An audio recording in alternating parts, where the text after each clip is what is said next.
Well.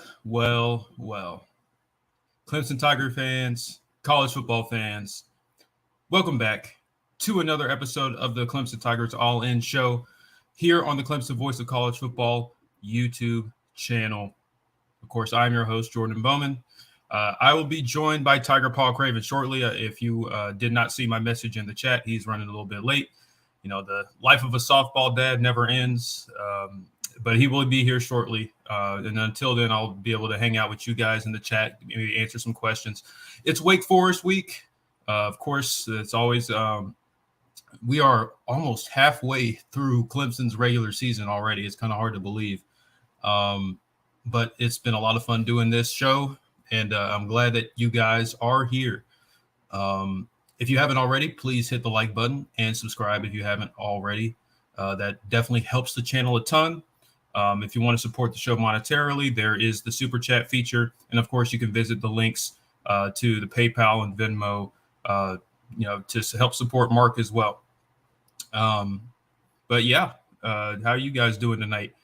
It's been a pretty uneventful week for me. So kind of wanted to see what you guys are doing. I see a lot of our usual cast of characters in here. I'll give you guys a shout out real quick. Not Me is here. He says, go Tigers, go Tigers. Absolutely. Droid is here. He says he hits us with a go Tigers. Cade Klubnik enthusiast. He says, let's go, boys. Yeah, let's go. I love that name, by the way. I am certainly a Cade Klubnik enthusiast as well, especially after the last 2 weeks. Of course, one of our moderators and regulars, John Sarian, is here. He says, good for UNC and Tez Walker. The NCAA is gasping for air lately. Yeah, that's big news, for North Carolina, for Tez, and also for Clemson, because, you have that North Carolina game down the road, and Tez Walker is a very talented football player. I'm interested to kind of see how quickly he assimilates. I know he's been practicing at least, so there's the opportunity for him to kind of, slide on in there. Maybe there isn't too much of an adjustment period, but I still want to see how that looks. Tiggs is here, otherwise known as WB2DX. He says, what's up, Tigers fans? Good to see you, man. Our other moderator. Let's see who else is in here. I see myself. What's up, Jordan? Luke, my man, the Tar Heel fan, our resident Tar Heel fan, shows up from time to time. He is certainly happy about the Tez Walker news. I'm happy for him, man. It was crazy, saga, and it just shows the incompetence of the NCAA and just their inability to do anything right. But I'm glad that he's finally getting the opportunity to play, because that whole situation was complete BS. So I'm happy to see. Happy to see that, and it'll be fun when the Tar Heels come down to Death Valley in a few weeks. John gets in. He says, "R.I.P. Dick Butkus." Did Dick Butkus die? Wow, I did not hear about that. Was that today? Wow. Yeah. That's one of the all-time greats. Obviously the namesake of the Butkus Award that goes to the best linebacker in college football. Clemson has had a Butkus Award winner in Isaiah Simmons. But RIP to him. Wow, college football and the football community in general loses a legend. LW, my man, he says, "What's up, Jordan? What's up, man? Good to see you." LW is one of the best, just most awesome Bama fans out there. So good to see you. Jeremias, one of our regulars, he's here. He says, what's up, Jeremias? He says, you got to talk about Cade's improvement under Garrett Riley. It's been solid. Absolutely. There's no denying the growth that we've seen from Cade through these first 5 weeks of the season. I mean, looking like a deer in headlights week 1 to looking poised and confident. I mean, he hasn't been perfect, but you've seen the growth. He's made some pretty spectacular plays. I think Saturday showed a lot of his potential, and obviously he made a lot of plays in that Florida State game as well. So these last 2 weeks, you're seeing the maturity start to show, and the comfortability. He's only started 6 games in his career, and you're seeing the growth with each week, and it's been pretty significant. So that's certainly exciting, and that means that the development there is honestly is better than we've seen it in a few years for obvious reasons. And Garrett Riley definitely has a lot to do with that. SC Country gets in. Good to see you. Says, "What's up, guys? What's up, man? Good to see you." Luke, on the Tez Walker situation, yeah, the NCAA saying they got new information that they didn't have before on the whole Tez Walker saga, and by that they, North Carolina definitely threatened to sue. That's about as coded and obvious as you can make it, and rightfully so. I figured that would be the next step for North Carolina, was to say, well, okay, well, if you're not going to let him play, we're going to sue, because the NCAA has been getting absolutely demolished in court for the past few years on situations like this, as far as player autonomy, NIL, the amateur model in general has been falling apart at the seams with each passing year, and with each lawsuit that the NCAA gets absolutely embarrassed in. So they definitely wanted to avoid that and just kind of conceded. Which I don't know why they were so steadfast in the first place with this situation in particular, because it's, Tez Walker only ever played football for one school. Like, he trained. He was at Kent State, but I don't remember where he was before. But he never played at the school he was before because of COVID. And then his coach left when he was at Kent State. And it was really silly. Tez Walker absolutely should be eligible, and it was cool to see the video that they posted of him finding out. That was really awesome. Let's see. Tiggs gets in. He says, "Just say no to Coots." Yeah, we can all agree there. Absolutely. K Club Nick Enthusiast, he says, "Clemson is 0-2 in games I went to. I'm thinking about going to the home game versus Georgia Tech this year to play it safe." Yeah, that might be a good idea. If we lose that game, I know who to blame. So thank you for the heads up. But that might be a safe bet, especially with how Georgia Tech looked last Saturday. Good Lord, man. I don't know what to say about that one. I feel bad because I have a lot of friends. I have Georgia Tech friends. Some of them are in this community, and that was an inexcusable loss. I don't know how else to say it. I mean, they were down 38-14 at one point at home to Bowling Green. I don't know, man. That was such a Jeff Collins result. I was just shocked. Like I couldn't believe. Like when I checked my ESPN app, because I wasn't actively watching it, when I checked my ESPN app and saw the score like midway through the third quarter, I couldn't believe my eyes. Like, how does that happen? Especially with how good Georgia Tech looked the week before against Wake Forest. I mean, Haynes King, he was, he's like top 15, top 20 in the country in passing yards and passing. He's been very, very good, but he was awful. He was awful on Saturday for the most part. He kind of padded his stats playing catch up towards the end, but it was not a good game for him as a whole. And then the defense has been it's been a sieve. They haven't been able to stop the run. Yeah, I really don't know what to think, but definitely the honeymoon is over when it comes to Brent Key over there. That loss was worse than any loss that Jeff Collins took, and he took a lot of those. And, and it's kind of surprising to me because I thought that Brent Key would be the guy. It seemed like the players were bought in on his system and what he wanted to be and the philosophy that he was preaching. Georgia Tech is not like the most talented team in the world, but they have more than enough talent on that roster to be not be getting blown out at home to Bowling Green. So that was something.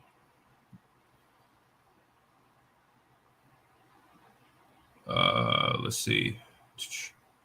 Oh, that's right, Luke. Yeah, he did. He was at Central before. I couldn't remember. Yeah, but he only participated in spring workouts, and then their season got canceled.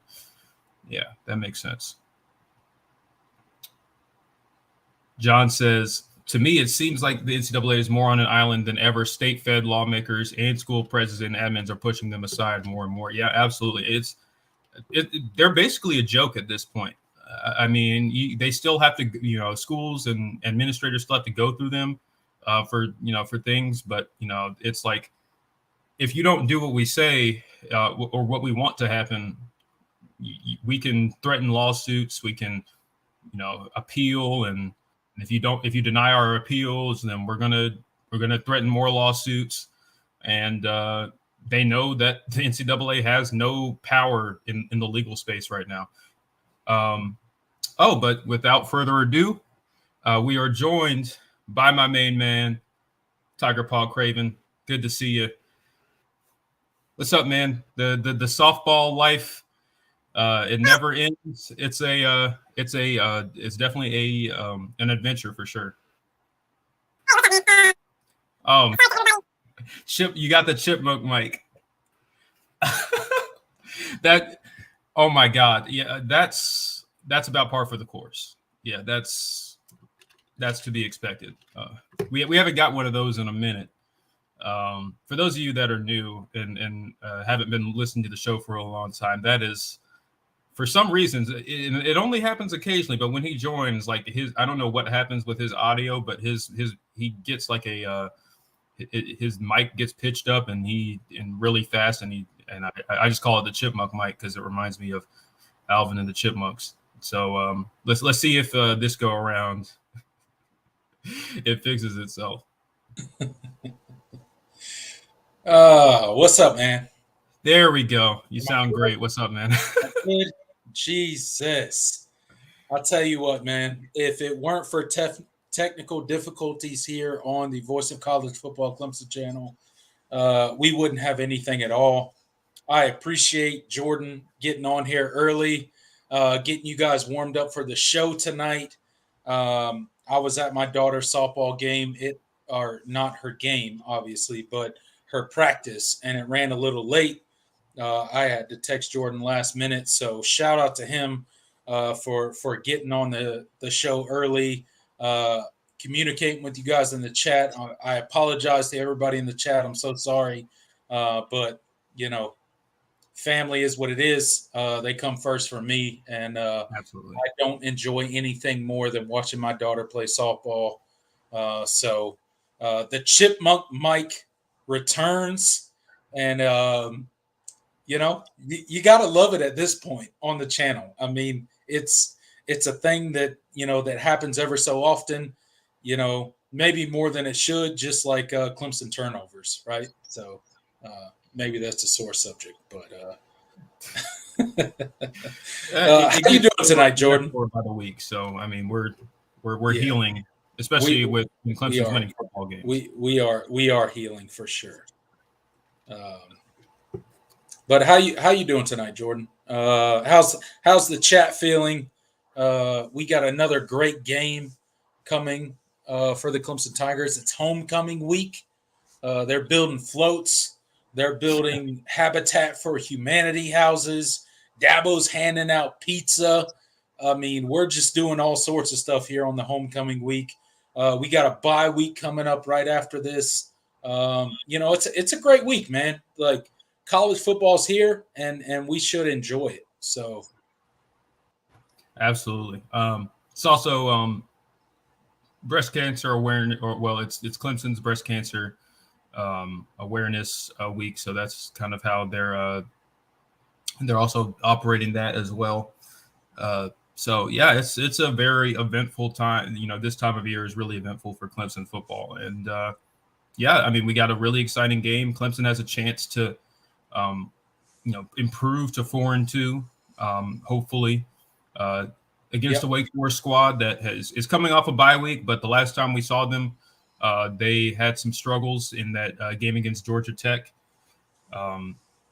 But yeah, I'm excited. I think this is a really good opportunity at home for Clemson to kind of make a statement. I thought they made a really strong one on Saturday. And if you can string multiple strong performances in a row, I think that'll give this team and the fan base a little bit more confidence moving forward. because is growth isn't always linear, and you're not always going to be just get better each and every week. Sometimes you have to take another step back to move 2 steps forward. So maybe that happens, but I do think that stringing together multiple strong performances, especially before you get into the real meat of your schedule, would be really, really good, and head into the bye week with a lot of confidence. Yeah, absolutely. And I don't know if you've gone into it yet, Jordan, but I think we'll put a bow on this Syracuse game first, and then kind of go into the Wake Forest matchup and kind of give our thoughts on kind of what is to be expected in this Wake Forest matchup. I know I went back. Full disclosure, for those of you that have been subscribed to the channel and that tune into both our Thursday episodes and our post game lives, know that I wasn't able to watch the Clemson Syracuse game live, but I did go back and watch it. And let me tell you, man, let's start with the kind of putting a bow on the Syracuse game, the Week 5 rewind, right? So let's talk a little bit about the Syracuse game and kind of what it meant for Clemson on both the offense and defensive side of the ball, because I think it gave kind of a window into what this team could be going forward. And let me tell you why I think that. So this Syracuse game, I went back and watched it, and it started out as a defensive domination for the Tigers. The first series, Justin Maskell came out with an absolute embodiment of the Syracuse quarterback and Garrett Schrader, and just absolutely bodied him. He got flagged for a targeting penalty that got overturned, luckily, because it was definitely not a targeting penalty. It was a clean hit. It was a textbook tackle by Maskell, and it was a beautiful thing that caused a fumble. Don't tell the Syracuse fans that. Yeah, well, don't tell the Syracuse fans upset. that, but I'll tell you what, it was a clean tackle. It was a hard tackle, but it was a clean tackle. He did not lead with the crown of his helmet. He lowered his shoulder. He put his head on the side of his chest, and he just drove through Garrett Schrader, and he fumbled the ball. And that's unfortunate for Syracuse fans. That's unfortunate for the Syracuse team. But he turned the ball over, and then Clemson went down, punched the ball in. It was 7-0. And then turn around the next drive, Syracuse comes out. There's 2 straight sacks by the Clemson defensive line, and they had to punt the ball. And then another turnover on the third drive of the game for Syracuse. So the defense came out hot. They came out hitting Syracuse, and I really think they set the tone for this Clemson team when it came to the game at Syracuse. I really do. And it started to be, a tone setter for this team. And the offense just followed the defensive lead, and we got up 14-0 early in the game. There were a couple lulls in the game for the offense. There were a couple lulls in the game, maybe a drive or two for the defensive side of the ball. But overall, I think this defense played absolutely outside of their mind in this game. They set the tone for this Clemson team. They came out with the attitude. They looked angry, just like Dabo Swinney told us this team was. The defense looked angry to me in this game against Syracuse. They came out with a will to win, and they were hitting Syracuse early and often. They had 5 total sacks in the game that almost matched their total sacks for the season, which was 6. And that was a problem for Clemson so far this season, right? We had gotten pressure on quarterbacks so far this season, but we hadn't got home. And in this game against Syracuse, we really did get home. We had 5 sacks against Garrett Schrader, and I think that really did set the tone for the defense. And overall, that fueled the offense in this game and allowed it to not be a very close game. It allowed it to be a comfortable win for the Tigers, which is not something that we've seen very often in the dome up there in Syracuse, New York. Yeah, and that's a great point. I mean, this is by far, well, I wouldn't say by far, but this is not one of the stronger Clemson teams to go up to the dome. No. Talent wise, it's comparable, but just from the results, of the season and how they played up to that point, there was a lot of reason to be nervous about this game. And you and I both were. I mean, we both thought that Clemson would be able to win, and they did. But they won more comfortably than you or I thought. And then that goes back to the defense really setting the tone. And while I think there's a lot made in college football in general about, how turnovers aren't really replicable from week to week, and that, there's, it's kind of luck based and all of that. But, up to this point, Clemson had been on the wrong end of turnovers. And I think this was a great script flipper for this team, to be the one forcing the turnovers and being the one creating opportunities for the offense. And I think that was the biggest thing. And it started with that Justin Maskell hit and forced fumble, because, we talk about the hit, but, the plays leading up to that Garrett Schrader fumble, Syracuse was moving the ball. They had that first play, they ran a little outside like stretch run, and they nearly got a first down. They were moving the ball. They had gotten they had got a third and short on that QB sneak. Like, they were moving the ball and they were threatening to get into Clemson territory. And then when Garrett Schrader was looking confident, their offense looked to be in sync. And then when Garrett Schrader took off and got hit like that, it just seemed like the whole complexion of the game changed. It seemed like Schrader was a little bit more timid the rest of the game. Yep. The offense itself was a little bit unsure, and knowing that they were playing from behind, especially, it just really changed everything about that game. And I think that's something that Clemson hasn't been able to do recently. And it wasn't just turnovers to set the tone and go up 14-0. It was that turnovers were the difference, late in that game when Syracuse, when it was 24-14 and Syracuse was trying to drive down the field and score. That Jeremiah Trotter pick, the great awareness, great eyes, great hands. That is a tough catch. Yes. That was an NFL linebacker type of play. And it was good for Trotter, especially because he didn't have his best game on Saturday, but he made plays in that second half. A lot of big plays in that second half, and that one was the biggest one because, of course, right after that, Phil Maffa goes in and puts the game away for the game-sealing touchdown. Absolutely. And so, like, the defense creating opportunities for the offense was just really nice to see, and I think seeing the offense being able to capitalize for the most part was awesome as well. Cade looked sharp. We talked about Tyler Brown. It wasn't a perfect day by any means for the offense, but you're seeing the growth each and every week.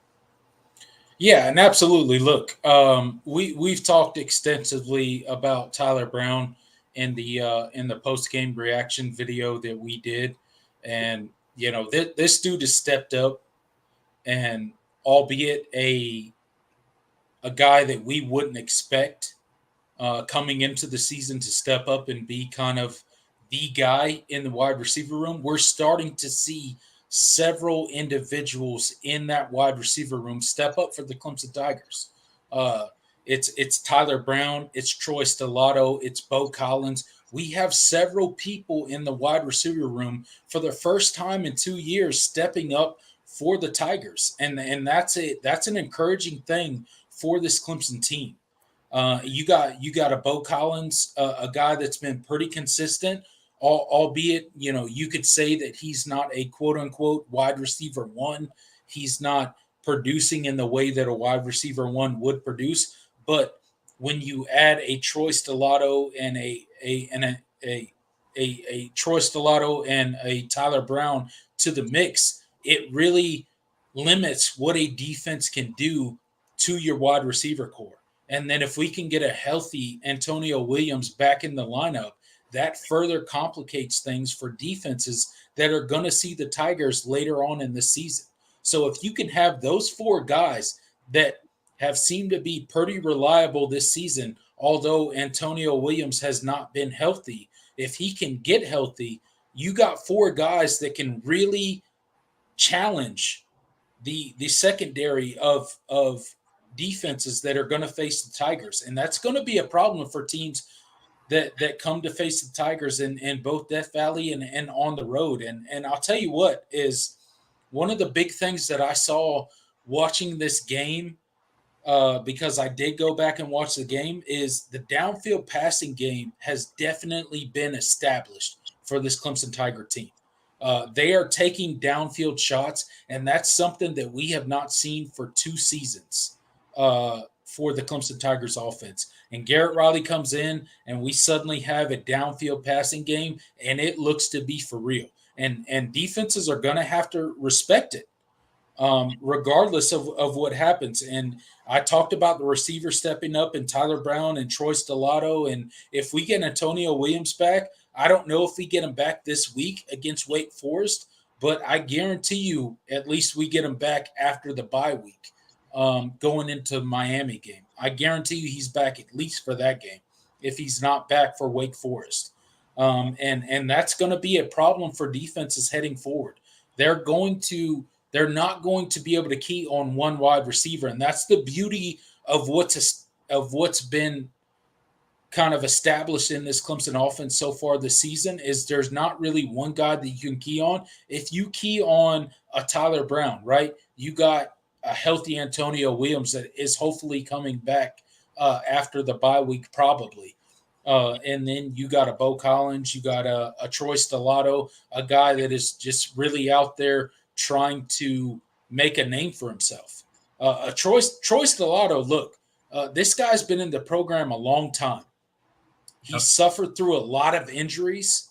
And, I know people will go back to Dabo's comments early on or later in fall camp where he was like, hey, we're not counting on Troy Stellato. If he comes out, it's a bonus. But this guy has really established himself as a wide receiver that can contribute to this team. He looks hungry. He looks like he's out there, making plays. He's sacrificing his body out there. He is a guy that is looking to make a name for himself, and it's a thing of beauty. It's something that this Clemson wide receiver crew has been lacking for a long time. But one of the things you got to ask yourselves is the offensive line, right? This Syracuse game kind of puzzled me, Jordan, and you tell me your opinion of it. This Syracuse game puzzled me when it came to running the ball. I thought Clemson would be able to run the ball at will against the Syracuse defense. They are undersized. They traditionally only rush 3 guys on the defensive line. I thought, although they do twist and turns and they kind of move guys along the defensive line, and I knew they would pressure the Clemson Tigers, I thought we would be able to run the ball much more effectively than we were. What is your kind of thoughts on the offensive line? What is our starting 5 at this point? We've had consistent problems at the right guard ever since Walker Parks has gone out for the season, similar to the issues that we had last season when he had a season-ending injury. We've seen Marcus Tate there. We've seen Harris Sewell there. We've seen other guys fill in there. What is going to be our solid starting 5 along the offensive line? And where do you see our running game going forward if we're not able to figure that out? Yeah, it's still a mystery, honestly, at least as far as the starting 5. You have – I think you have your foundational pieces. I think Marcus Tate and Will Putnam are solid, and Blake Miller. Although I need him to play a little bit better too. Those 3 guys seem to be solidified, but at left tackle and right guard, you have a lot of rotation and rotation there. I mean, Tristan Lay and Colin Sadler have been the main ones rotating in and out. We don't really have a true starter because they both are playing a lot of reps at left tackle. You would hope that starts to, one of them starts to separate moving forward, because I think both have looked good in spots, and both have have struggled at times. But yeah, right guard, it seems to be an issue. Mitchell Mays has come in, and he's been kind of the next guy in line. But the play you've got out of him so far has not been very good. And you saw, even Dabo said that this last game was the worst game of Mitchell Mays' career. And when you go back and watch the tape, you can kind of see why. He was poor a lot of times. You saw Trent Howard get in there. I thought he was a little bit better, but still wasn't perfect. And obviously I don't expect perfection, but you want starter level play out of your right guard position, because otherwise it's tough to get things going, and it limits what you can do on that side of the offensive line especially. And then Harris Sewell got in there, and I thought he looked the best out of the bunch, which I think it makes a lot of sense considering what we've heard about Harris Sewell coming out of spring and into fall. I mean, the guy is pretty advanced for his age, and at being a true freshman. I think you go ahead and insert him into the lineup as a starter. I think that's And I was going to ask not giving you worse play than the older guys, and his ceiling, I think, is significantly higher. I think right. And I was going to ask you, at what point does Clemson start to insert some of these younger, more highly rated offensive linemen like Harris Will and guys like that into the lineup and just let those guys grow? At what point do we do that at right guard? Because we've struggled so much at the right guard position, and getting consistent pressure out of them. And it hasn't been a consistent position for us, thus far.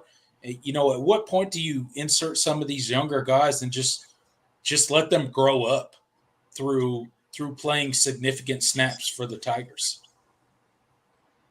Yeah, I think you have to. And I think Thomas Austin he's talked about it. He talked about in the offseason about how last season he didn't really get the young guys in the way he wanted to, and they didn't get to rotate as much. And, part of that was because they weren't winning games very comfortably. Yeah. I think at this point, the young guys offer more than some of what the older guys are giving you.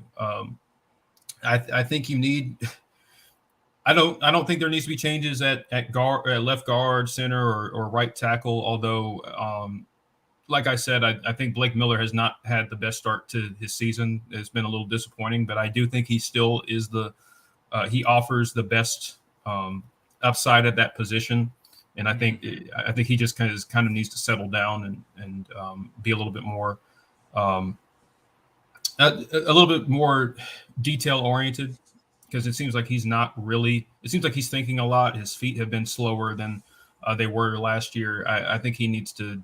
I think he just needs to be a little bit more detail oriented.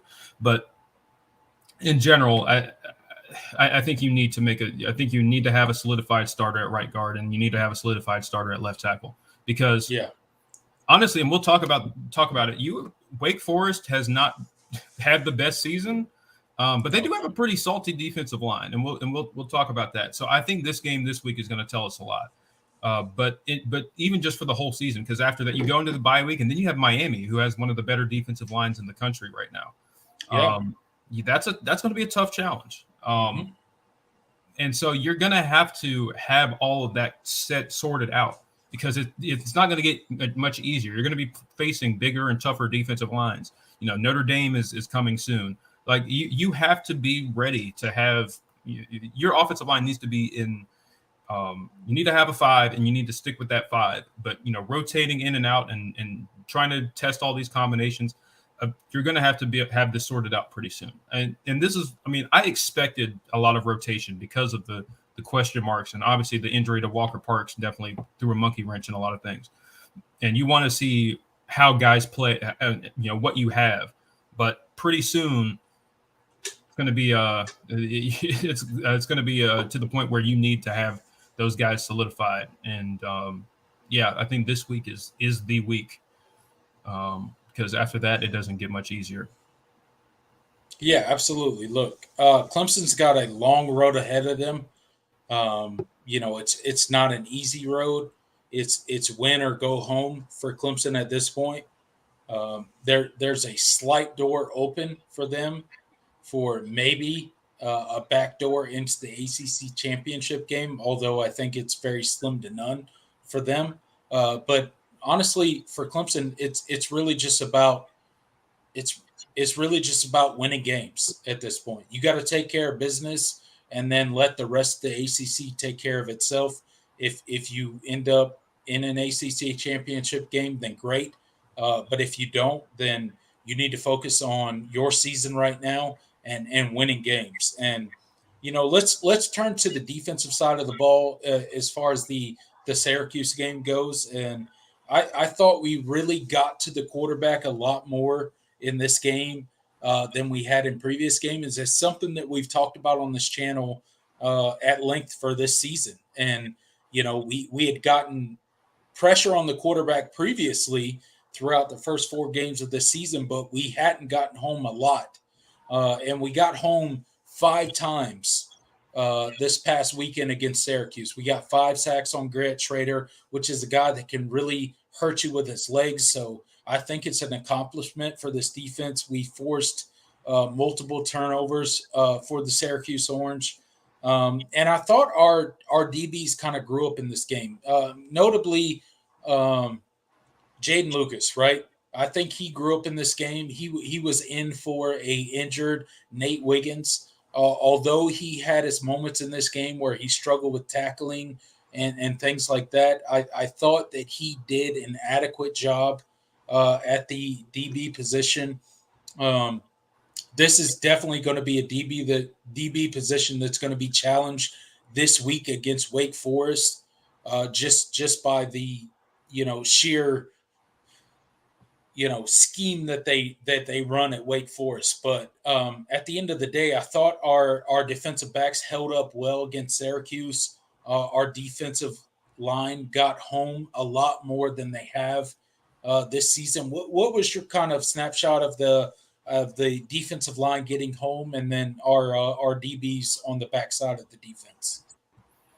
Yeah, I think just each week you're seeing the growth of the defensive line. I mean, I think you knew what you were going to get out of your interior. I mean, Tyler Davis, Rukaroro, and then even and Peter Woods, even they're just really, really good. Like, they're not the ones going and blowing up the pocket and getting sacks or anything, but they're collapsing the pocket. They're eating up double teams. They're just making life really, really hard for opposing offensive lines. And each week you're starting to see that more and more. And it's opened up opportunities for the ends. Justin Maskell he's playing the best football of his career right now. I've been really impressed with him. He was in the backfield multiple times on Saturday. TJ Parker, I mean, I don't have enough words for TJ Parker. He reminds me of some really, really great names in Clemson history. That kid has a bright future. And to see the production he's had at 6 games into his true freshman year is pretty awesome. So hopefully we continue to see him grow because he's a lot of fun to watch. And then XT, he's been phenomenal as well, and he had a lot of great moments. He of course had that scoop on the fumbled pitch, or toss. It wasn't really a pitch; it was a toss. He probably should have scored if he had tucked the ball in the other hand. Someone on Twitter added him and was like, "Why didn't you?" He's like, "Man, if you don't tuck that ball in your left hand and stiff arm that guy for a touchdown," and he was like, "Yeah, I know. I realized after the fact it was all moving so fast." But he was also in the backfield a ton, blowing up run plays as well. I've just been really impressed with the defensive line, and Saturday was, I think, was probably their best game, just from a complete performance standpoint. And they did a good job of limiting Garrett Schrader with his legs, because I think one thing we talked about was, of course I thought they played well against Florida State, but Jordan Travis wasn't exactly the most healthy person. Another quarterback that does a lot of damage with his legs. So we were kind of wondering, was that more of Jordan Travis being hurt, or was that, or is this defense actually really good at containing the quarterback run game? And I think, at least based on what we saw Saturday, this team is very much capable of handling running quarterbacks. And they made him uncomfortable all night. All night. It was a 12 o'clock game, but all day. So yeah, I've been really impressed with them. And then on the back end, I thought they played extremely well for the most part. Thought coverage was really good. Didn't give up a lot of, they didn't give up the big plays. I thought that was good, and yeah, you mentioned Jaden Lucas. I thought he covered extremely well. Some of the other guys, thought the safeties played really well.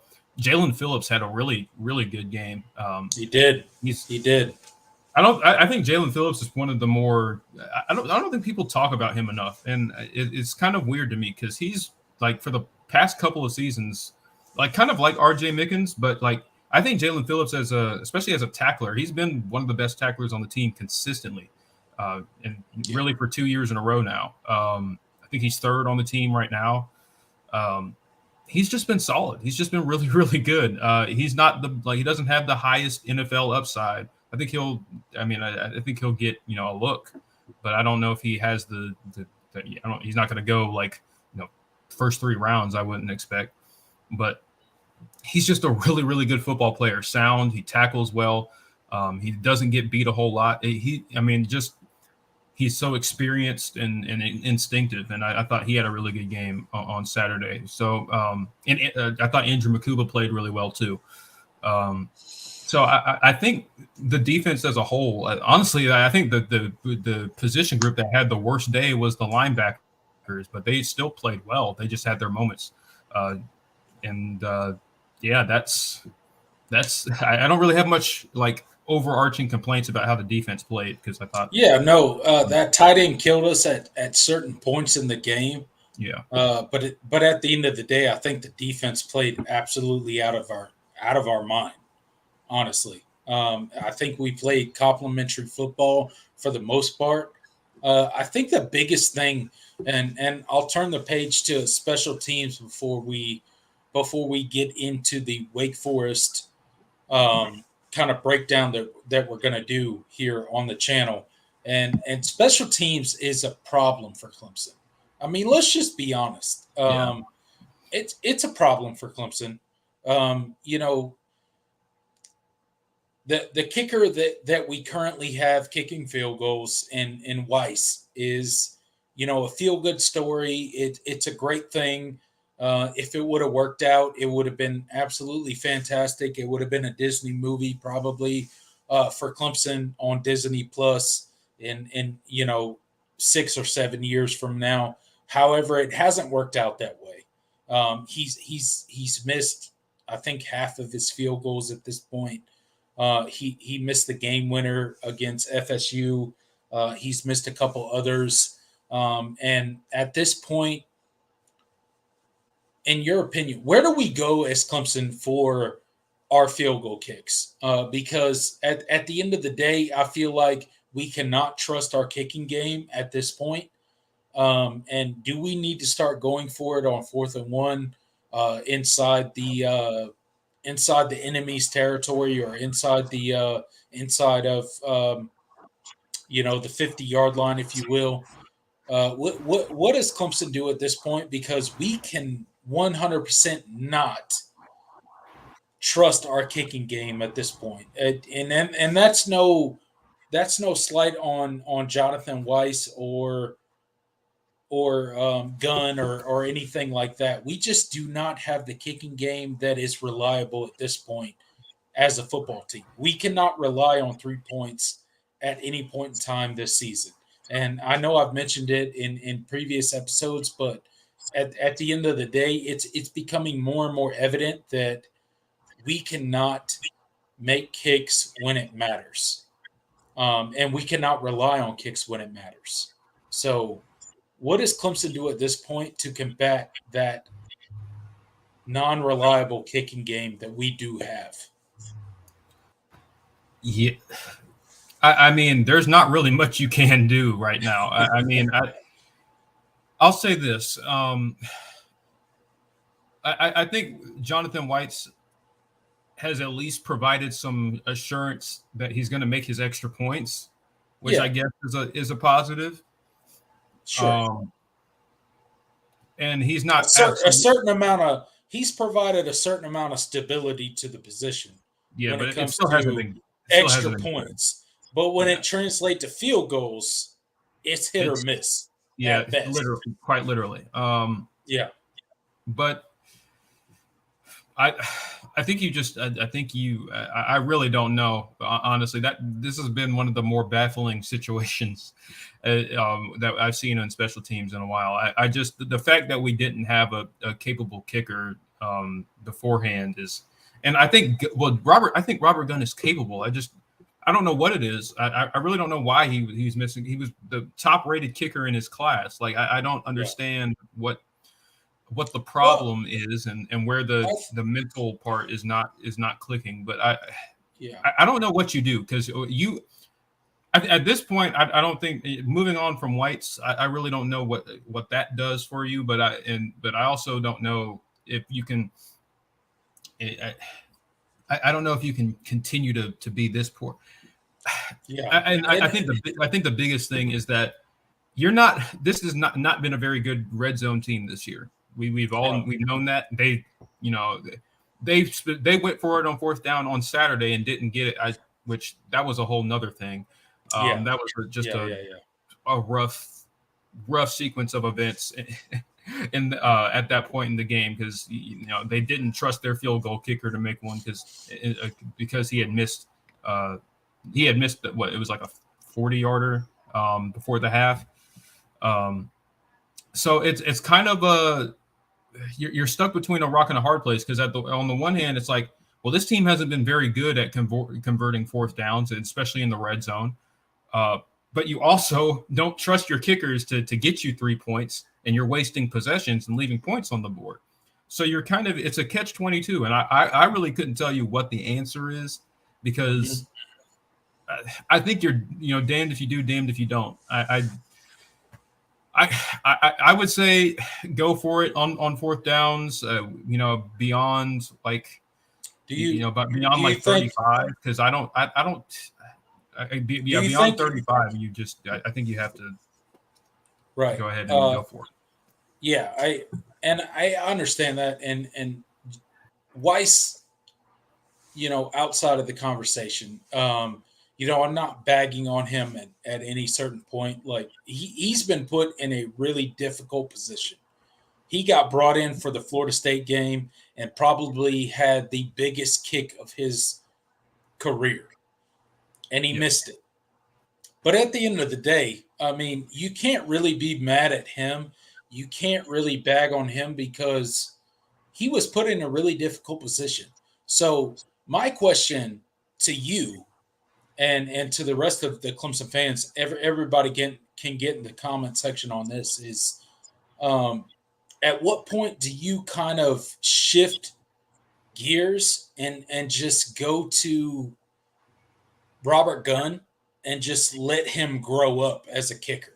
Like, at what point do you do that in the season and still appreciate what Weiss has done for you? And I know he's kind of put his life on hold, and it's a feel-good story and all of that kind of stuff, and it's much appreciated. I feel like he's definitely stabilized the position as far as, extra point tries. He's been perfect on that. But when it comes to field goals, he's definitely lacking. At what point do you just trot Robert Gunn out there for field goal tries and just live with the results? Yeah, I don't know, because conventional wisdom would say you just go ahead and do it right now and bite the bullet. Yeah. But I think there's probably a level of hesitation there, because Jonathan White's put off a job to January.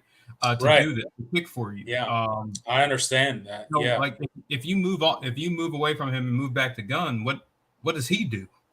And right. Yeah, yeah. I don't know. I there's probably I don't know his personal situation. I don't know all the details about that. So and obviously that's something that Dabo and the coaching staff would definitely have more intimate knowledge about. But I really don't know how you manage this whole situation, because you have a young kicker that's extremely talented, has one of the strongest legs I think that Clemson has had, Yeah. but can't seem to get out of his own head. Yeah, And and you're like like at this point you've you're already kind lost of 2 games. You've already lost 2 games because you've left points on the right. board. Like, I mean, as much as we want to run away from it, if Weiss makes that kick, we won that Florida State game in regulation. Probably, yeah. So, and I'm not blaming him for missing that kick at all. But at the end of the day, it came back to bite us. And it wasn't good. And I understand the mentality out there that is, if you let Gunn run out there and miss kick after kick, you're ruining his mentality and you're ruining his confidence and things like that. But at the end of the day, I don't know what the right answer is, which is why I'm kind of putting it out there to you and the rest of the comment section is, at what point do you turn to Robert Gunn and was just like, we're just going to roll with him, and what it is what it is, and we're going to live with the results, So that's a tough decision, but that's why these coaches get paid so much money. Yeah. And it is what it is at this point. Special teams is a problem for these Clemson Tigers. We cannot bank on any 3 points ever, regardless of how close it is. We can't bank on it. We don't have sure 3 points ever. So, so let's shift gears into the Wake Forest game, and this is a Wake Forest team that is missing Sam Hartman. They're missing A.T. Perry, right? They have both moved on. Sam Hartman has moved on to Notre Dame. A.T. Perry has moved on to the NFL. This is not the Wake Forest team of last year. However, this is a Wake Forest team that is heavy dependent on the mesh. And Jordan, I know you know what I'm talking about with the mesh. And it is a offense that spelled disaster for this defense last year. This defense gave up 45 points to the Wake Forest offense last year. 337 yards passing, 110 yards rushing for 447 yards total last year against this Wake Forest defense. This is the game where Nate Wiggins grew up as a corner at Clemson. This is where he realized that, hey, I got to do something different. This is not working for me. And Clemson overall won 51-45, but it was an absolute onslaught for the Clemson defense last season. It was probably Clemson's best game offensively last season, but defensively, it was probably our worst game or close to our worst game. So, what's kind of your thoughts on the new quarterback for Wake Forest?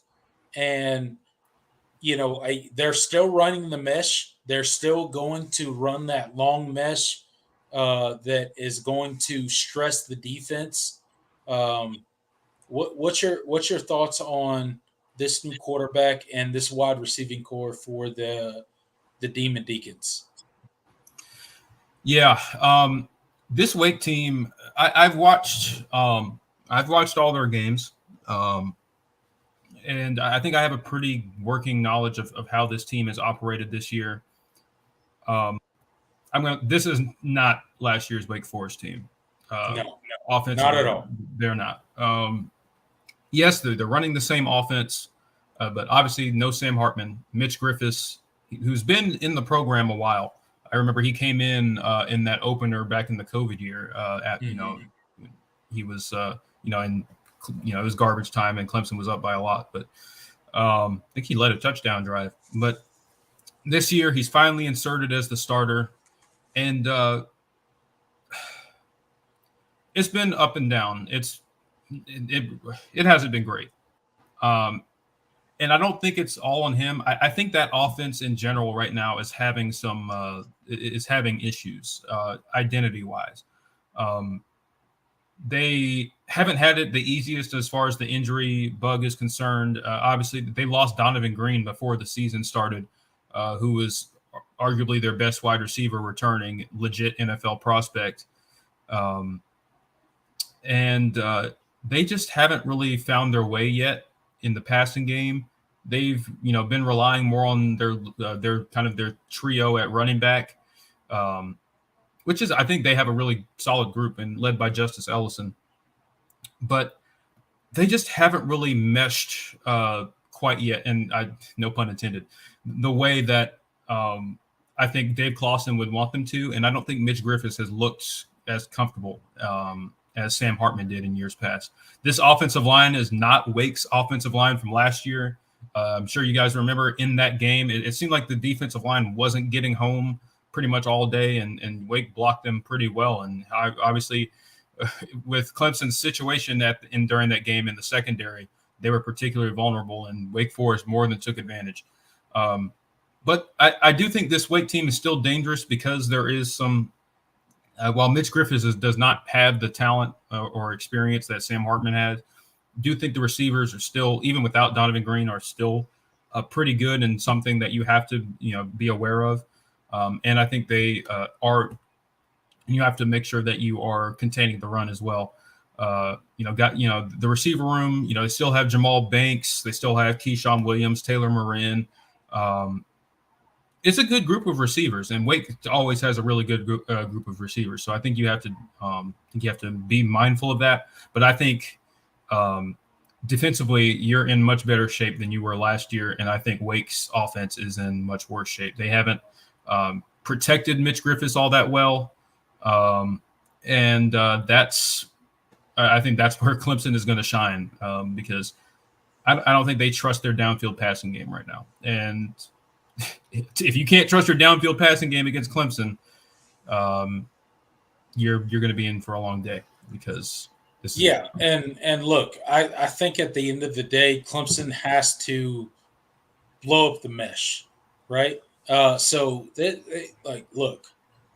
this Wake Forest offense runs a interesting type of offense, right? They run the mesh, and Sam Hartman ran it absolutely to a T. He had it down to a science. And last season, this really crippled the Clemson defense, right? The Clemson defense gave up 45 points. They gave up over 300 yards passing, over 100 yards rushing, and it really affected this Clemson defense last season. However, as good as this quarterback is for Wake Forest, he's not Sam Hartman. He doesn't understand the mesh quite as good as Sam Hartman does. And at the end of the day, the diagnosis to this mesh offense is blowing it up at the point of attack, right? You cannot let this quarterback sit back in the pocket and pick you apart. You have to force him to make really quick decisions. And I think this Clemson defensive line is up to it. I really do. You saw this Clemson defensive line last week against Syracuse get 5 sacks. I think it continues against the Wake Forest Demon Deacons in this game. I think that they continue to pressure the quarterback, which is what is really going to affect this offense. You saw Tyler Davis. You saw Ruka Rororo. You saw the guys on the outside really pressure the quarterback last week, and I think that continues this week. I think we get several sacks in this game. I think that we blow up the mesh. I think that at the end of the day, against this Wake Forest offense, you have to kind of put your DBs on islands. You have to put your DBs on islands so that you can pressure the quarterback effectively. And if your DBs can effectively cover receivers and your defensive line and linebackers get home, it's going to be a long day for the Demon Deacons. And I expect it to be a long day for the Demon Deacons. And, last year it was kind of anomaly for Wake Forest. We had 10 penalties for, I think, 120 yards last season. And it was kind of uncharacteristic of a Clemson defense. I don't think that happens this year. I think this Clemson defense came out and showed you who they are last week against Syracuse. I think this Clemson team came out and showed you their identity last week. They showed you that they are not going to lay down. They showed you that they are not going to, bend to the national narrative that is out there about them, and they're going to fight for this season. They are going to come out and give it their all. They're not going to fold, and for all of those reasons, I think Xavier Thomas, I think Ruka Rororo, Tyler Davis, all those guys along the defensive line. I think they are going to feast in this game. I don't think this offensive line can handle this Clemson front seven. I really don't.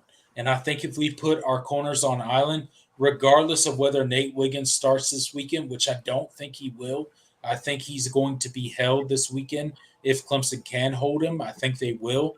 I think we will be able to hold up enough with Jaden Lucas and all the other cornerbacks. And I think we'll be able to affect the quarterback enough to really disrupt this Wake Forest offense. They're not good.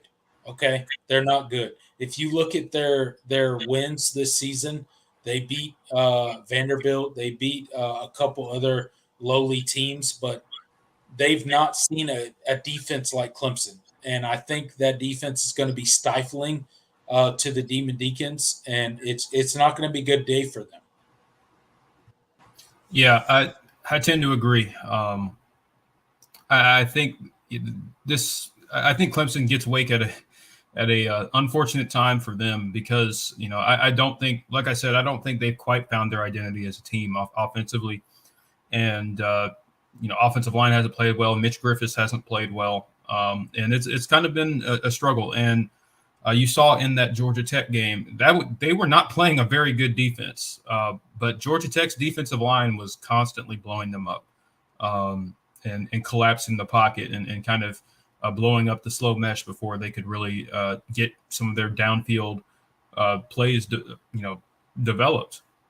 And I think Clemson is obviously more than capable of doing that. And really, I mean, you play them the way you've always played them. I mean, it's always, when Brent Venables was here, all he did was it was basically they lined up in a bear front, which is really a run defense formation, and they just attacked and collapsed the pocket.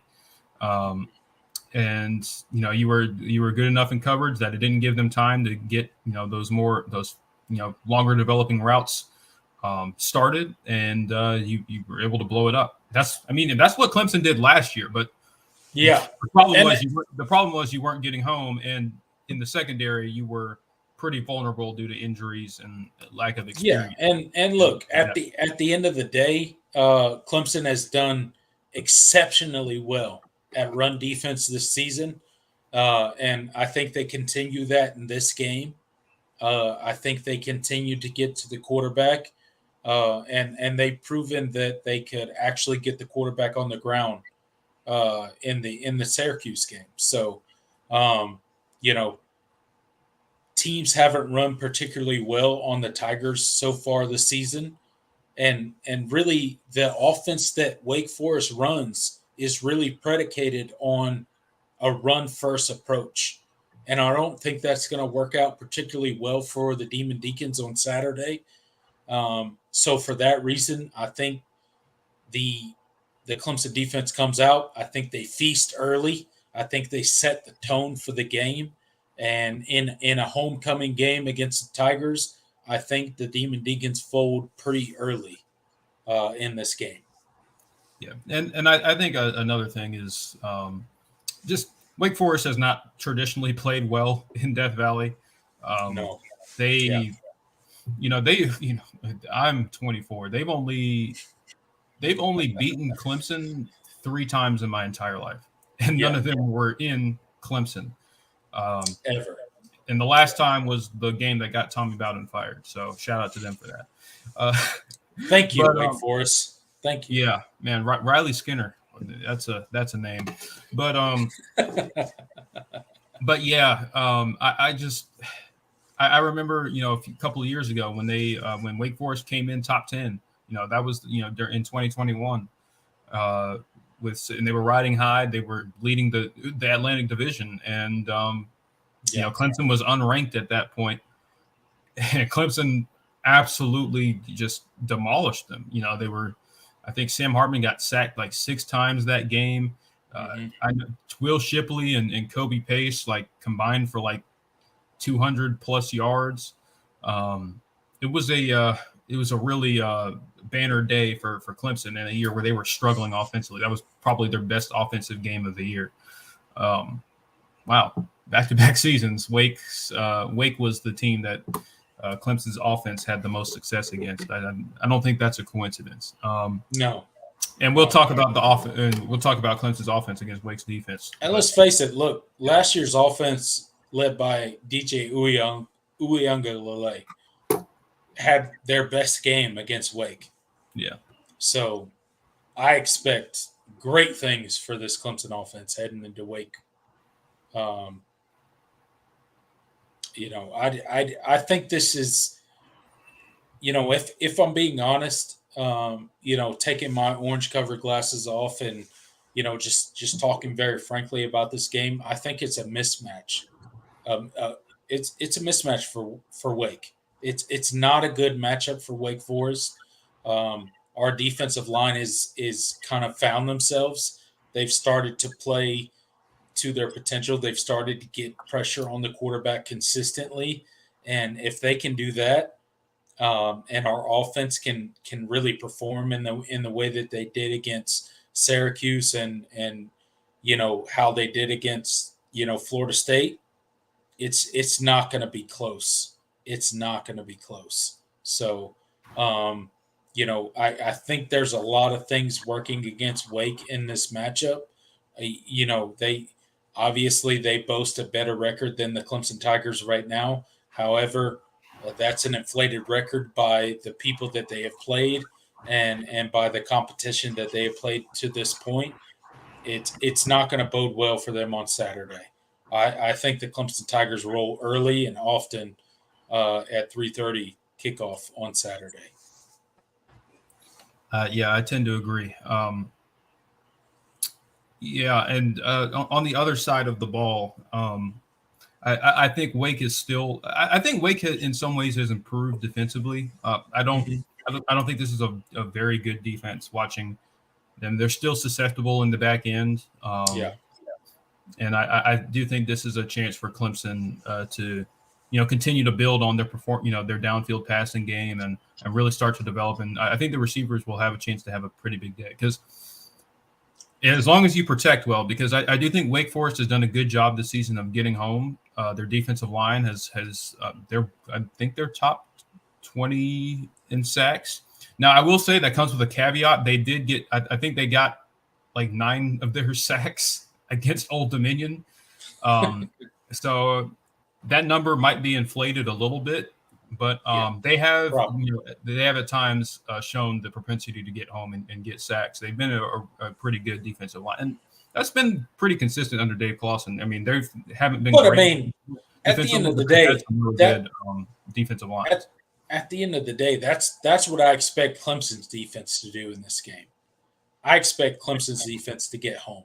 I expect Clemson's defense to get sacks, and I expect Cade to go out there and create and really stretch this defense and exploit the downfield passing. I expect us to be able to run in this game. I really expect this offense to be able to operate in any way that they want to in this game. And I think our defense is going to be stifling for this Wake Forest defense because judging by last week, I expect our ability to get home to be early and often in this game. I expect Wake Forest to be off balance. I expect for us to be able to blow up the mesh. And if you blow up the mesh on this Wake Forest team, they really don't have any answers on offense. If you have the ability as a defense to blow up their mesh and not allow them to do that kind of long mesh into exploiting your passing defense, then you're going to excel against this team. And I expect our defense to be able to do that this Saturday at 3:30. Yeah. Yeah. Other than that, special. I mean, I don't even want to get to just don't lose either game. Special teams. Before we get into our score prediction, what players are you looking for to have big games on? You can pick one or two on both sides of the ball. Okay. I'll go. I'll go ahead. I'll go ahead and go first because I think one player I'm watching, especially this week, is Khalil Barnes. I think there's a little bit of an interesting story there. If you guys aren't, I like it. You guys aren't followers of recruiting. Khalil Barnes was committed to Wake Forest. Yes, he was. Yeah. As a wide receiver, right? No, he was committed as a defensive back. Okay. It was Notre Dame that offered him as a wide receiver. Right? Yeah, I think so. Okay. Yeah. But he was committed to Wake Forest as a defensive back, and Clemson, they had been communicating with him for a long time, but they didn't offer him when he initially camped when he was a junior, and later down the road, that offer came, and he ended up flipping about a week later. And so Dave Clawson was talking about it earlier this week, and he didn't mention him by name, but he said, it's really hard recruiting against these guys. There's a lot of guys that on that team that we were interested in. There were guys that were even committed to us and left without so much as saying a word. So I was like, yeah, all right. So there was a little bit of sour grapes from Dave Clawson there. And I even said, I was like, well, I don't blame him. I mean, because they did it. Yeah. That's got to be frustrating, especially seeing how well he's playing now. Knowing that you had a really good player, a diamond in the rough, because I mean, he wasn't particularly high.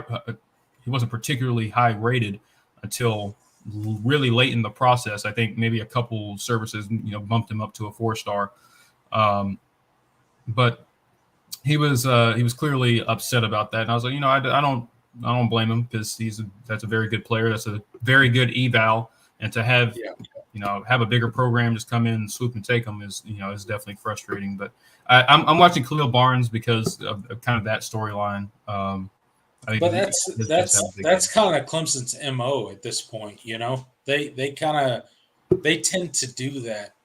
If you've watched Clemson late in cycles, they tend to come in, they swoop and kind of take a guy late in cycle that maybe tends to be a less recruited guy. Not quite a 4 or 5-star guy. But they come in and they offer him and they land him. Tyler Brown. You think about a Tyler Brown. Minnesota. Yeah. You think about a Tyler Brown. You think about a Travis Etienne. You think about these guys that they've swooped in late and have been game changers for the Clemson Trenton Tigers. Simpson was a really late. Yeah, Trenton Simpson was super late. He was a 5. I mean, he was a 5-star, but he was a 5-star, but. At the end of the day, Clemson kind of gets in late on some of these guys, and they just, for whatever reason, whether it be their pitch or, they resonate with these certain players. They land them, and they end up being game changer for the Tigers. And Khalil Barnes is definitely a guy that you should definitely watch in this game. But I'm going to watch along the defensive line. I think TJ Parker is obviously an easy one to kind of name, but I would go Xavier Thomas. Guys like that.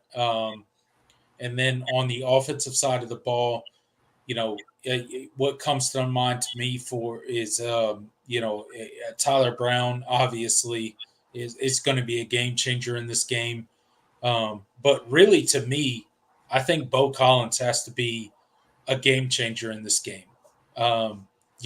He's kind of had the pressure taken away from him with the emergence of Tyler Brown and Troy Stellato. And I think that bodes well for a Bo Collins. I think it bodes well in the fact that teams can't really scheme for him as much as they would traditionally do. I think Bo Collins is better than people think he is. I think his numbers may not, speak to the athlete that he is, to the player that he is, because of the emergence of some of the freshmen. And I'm lumping Troy Stellato in that as well with Tyler Brown, because Troy Stellato, look, at the end of the day, yes, has he been in the program for 2 to 3 years? Yes, but he's never played. So he's kind of an anomaly for defenses to kind of scheme against. So I think the more that they look at a Tyler Brown, the more that they look at a Troy Stellato, I think the more open and the more opportunities that a Bo Collins will have. And I think Bo Collins has been a pretty consistent wide receiver for Clemson fans. I really do. I think that he gets more of a bad rap than he probably should. Um, I know there was that route in Syracuse where he looked like he kind of gave up on the route and just stopped running. I'm not really sure what happened there. However, I think Bo Collins is kind of a guy that is kind of waiting in the wings. I think he's been consistent for these Clemson Tigers. I think he'll get more opportunities as these defenses start keying on a Tyler Brown and a Troy Stellato, and maybe even Antonio Williams as he battles back from the injuries that he's had early this season. So I think that bodes well for a Bo Collins in this offense, and I think he has the ability to take advantage of that. So those are guys that I kind of lean towards. Obviously, our running back room is alive and well. I think Cade has done so good at developing this season. He's 5 games through this season, and he's gotten better every single game. His decision making has gotten immensely better every single game this season. So I look for him to get better in this game. I look for his decision making to be well. But I think really an emergence of a Bo Collins, an emergence of a Jake Brenningstool, guys like that who may not be on the radar, but because of the emergence of some of the freshmen in the Clemson wide receiver roster, I think some of those guys could probably, um, kind of start emerging as some bigger play guys on the offensive side of the ball. Um, you know, and that doesn't speak to our defensive back and our linebacking core. Those dudes are playing outside of their mind. I think, I talked about Jaden Lucas. I think he's growing up as a corner. He's a guy that didn't know if he wanted to be a corner coming into college, and I think he's growing up. We saw some of his maturity last season. He kind of started in the place for Nate Wiggins last week, and I think he grew up a little bit. Some of his tackling was little left to be desired there, but I think he's doing well, and I think he'll continue to progress this game because honestly, I don't expect Nate Wiggins or Antonio Williams to be back for this game. I think Clemson's going to try to hold those two guys and then get them healthy in the offseason. And then come time for Miami, maybe those two guys are fully healthy. Yeah. I forgot to. I didn't even give my offense. I was talking about Khalil Barnes, and I completely forgot to give my what I was looking for on offense. You already talked about the wide receiver room, but I do think one thing to watch there is we saw a lot of Troy Stellato on Saturday, and you know who we didn't see a whole lot of? Adam Randall. I'm really what's up with Adam Randall, man? I'm going on? interested to see what how much he plays. I believe he only played 8 snaps Saturday. 7. Okay, well, 7. All right, 7. Yeah, that's not very good. That's for a guy you thought you would get a guy you've been waiting for to get healthy and get 7 right. snaps. He just has not. He has not looked. He has not looked the part. And doesn't that speak to what the coaching staff thinks of him for only playing 7 snaps in that game? A game that you were mostly in control of, a game where a lot of younger wide receivers went off. I tend to think that's kind of an indictment on what the coaching staff thinks of him. And, I'm not trying to take a shot at him at all. I'm just an observation from a fan standpoint, Yeah. I really don't know what to. I'm off the Adam Randall train until I see it, and he's as more and more of the younger guys start to step up. The less he's starting to see snaps. I'm not. I really don't know. I don't know if he's not completely right from his injury. I don't know if he's mentally checked out, and the coaches see that and are just like, well, you're just not going to play. I don't even know. It could be a chicken or the egg situation that when they're not playing him, so now he's frustrated. Or I really couldn't tell you. I really don't. I really don't know what to expect from him moving forward. But I'm watching to see how much he plays Saturday, because if he plays 2 weeks. If he goes 2 weeks playing that little snaps, that's going to tell you a lot, especially against a team, against 2 of the easier teams on your conference schedule. And a guy like you got a starter out in Antonio Williams, so you would think Adam Randall snaps would go up, but they've gone the opposite direction. They've gone down. Yeah, that's pretty. That is a red flag for sure. And then another thing I'm watching is. Are we gonna? Well, I'm watching the offensive line, right guard specifically, and I already went on my tangent about figuring out who your starting 5 is. So I think that's a big thing. Against a specific player, I'm like, does Harris Sewell follow up and get more snaps at right guard this week? I hope so. I'd love to see the young guys just get opportunities this week. Yeah. I don't know what to. I really don't know what to think about that situation, and then. I think the run game. Okay, we have to have a conversation about the running backs. Okay, let's do it. I'm going to say this. I love Will Shipley. I love Will Shipley a lot. I know what's coming. He's from my hometown. I love Will Shipley a lot. He has been the second best back on your roster this year. I think I think we have to have a conversation. I think Phil Maffa has been better than him. I know Phil Maffa had the missed block, on that against Florida State, but as far as running the football, as far as being a pure runner of the football, Phil Maffa has been better than him, and it's not been. I don't even think it's been particularly close. It hasn't.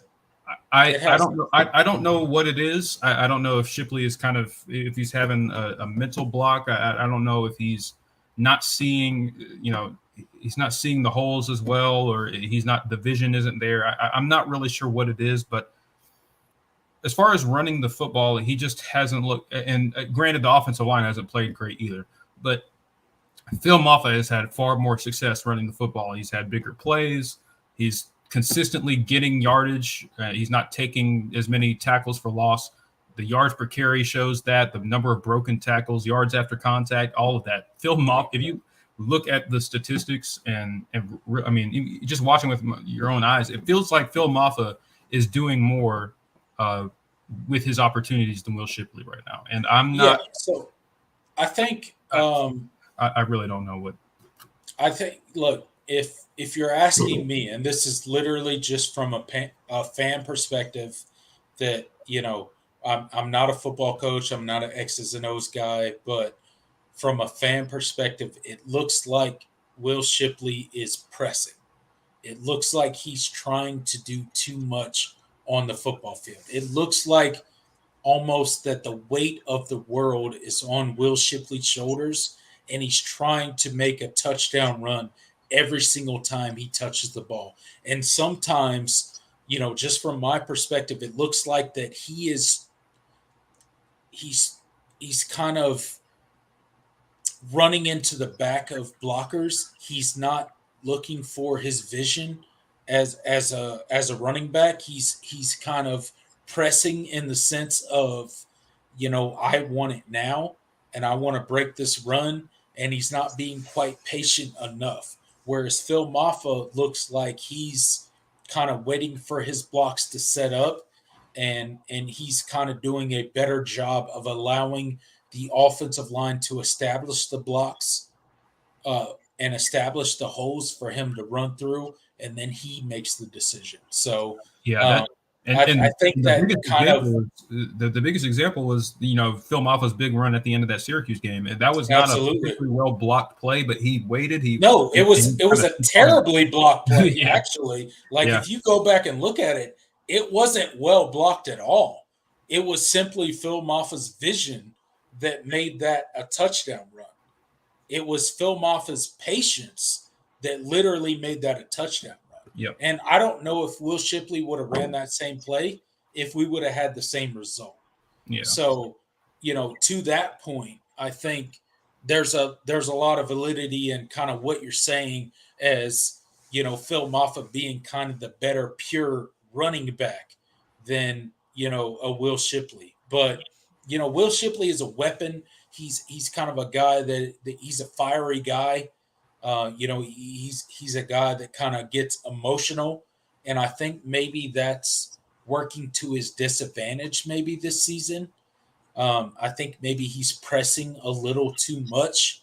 I think he's maybe trying to do a little too much on the field, and maybe that's a little to his detriment this season. And maybe he needs to, trust his, core running back instincts a little more. Because I know he has them.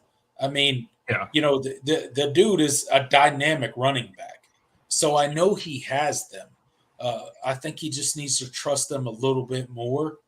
And I don't think he's doing that very much this season. I think Will Shipley this season has been a little impatient with the offensive line. I think, granted, me and you have criticized the offensive line plenty on this channel this season. They have not done well run blocking at times. At times they've done great. At times they haven't done good. Their pass blocking has not been good for majority of the season. But, I think his impatience in the run blocking this season has definitely hindered his ability to gain the yards that he needed to.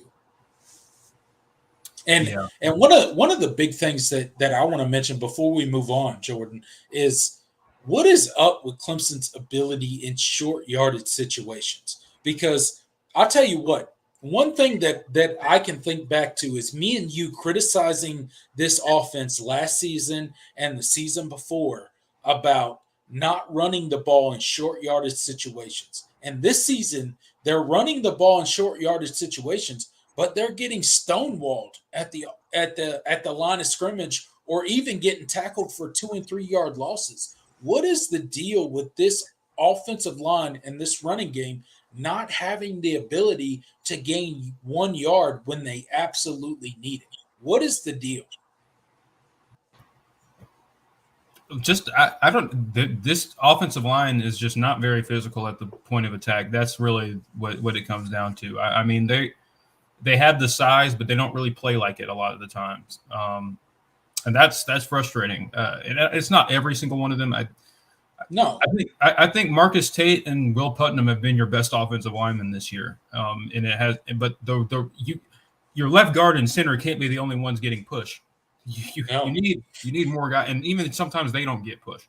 So it's like, if you're not, I mean, we made so much especially last week, last week against a Syracuse team that is completely undersized and outmatched. Yeah. As a defensive line. Like, our offensive line last week should have been able to get 2 and 3 and 4 yards whenever they wanted. It should have been not even a question. If you need 3 yards, our offensive line should have been able to get it last week. And that was not the case. We struggled to have running yards. Like, I mean, I can't remember the numbers last week, but they weren't great on the ground last week. And that's kind of inexcusable when you go against a undersized defensive line that Syracuse has. And I don't care if they bend and twist and do all this stuff. Like, look, at the end of the day, you got to be able to pick up the blocks and reestablish the line of scrimmage. And Clemson just was not able to do it last week outside of a few runs. Like, there were a few runs where Will Shipley and Phil Maffa, rattled off 10 and 12 and, that big, rushing touchdown that Phil Maffa had. But outside of those few runs, Clemson didn't get the job done on the ground last week. And that's sort of puzzling when it comes to playing against a team as undersized as Syracuse came into last week,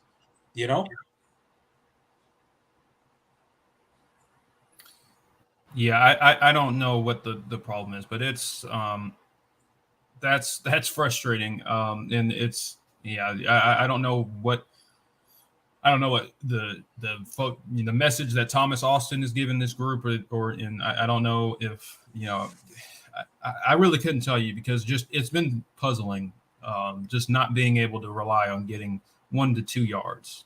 When you absolutely need them, you haven't been able to do it very consistently. And against the smallest defensive line on your schedule, that's concerning. But hopefully, I mean, you have a good opportunity to. Well, I don't know if it's a good opportunity to kind of bounce back this week. You're going up against I think Wake Forest defensive line is pretty good. So I think you have an opportunity to. And I'll say this about the offensive line: they've sort of played up and down to their competition. Like, I think against Florida State, Clemson didn't run it amazing, but they ran the ball way better than Florida State did, and you were going up against one of the better defensive lines you'll face. So, and the pass block was really good, but it seems like they don't have that consistency from week to week. Yeah, how do you go from that to then a Syracuse defensive line, and you can't run the ball effectively when you need 1 and 2 yards? It just, it just doesn't make sense. It's baffling. It's mind-boggling. It's confusing to watch as a fan when you run the ball as effectively as we did against Florida State, albeit not great, but against that elite defensive line, you could say, hey, we ran the ball pretty good against that defensive line. And then you roll into Syracuse and you're like, what is this? Like, what are we doing? How did we run the ball better against Florida State than we do against Syracuse? That doesn't make sense. That therein lies the kind of disconnect for fans when we're watching the game and we're like, that doesn't make sense. I'm not an X's and O's guy. I don't pretend to be an offensive coordinator, but I can look at that and be like, stuff ain't right? Like, that doesn't make sense to me. There's no way that is a logical thing that happens. Yeah. So. All right. I think we've lambasted and blown up the offensive line enough. Absolutely. They got to get better, and I think that they will. So there's a silver lining that I'll come in with. I think our offensive line will continue to develop and get better. So Let's move on. Yeah. Let's go ahead and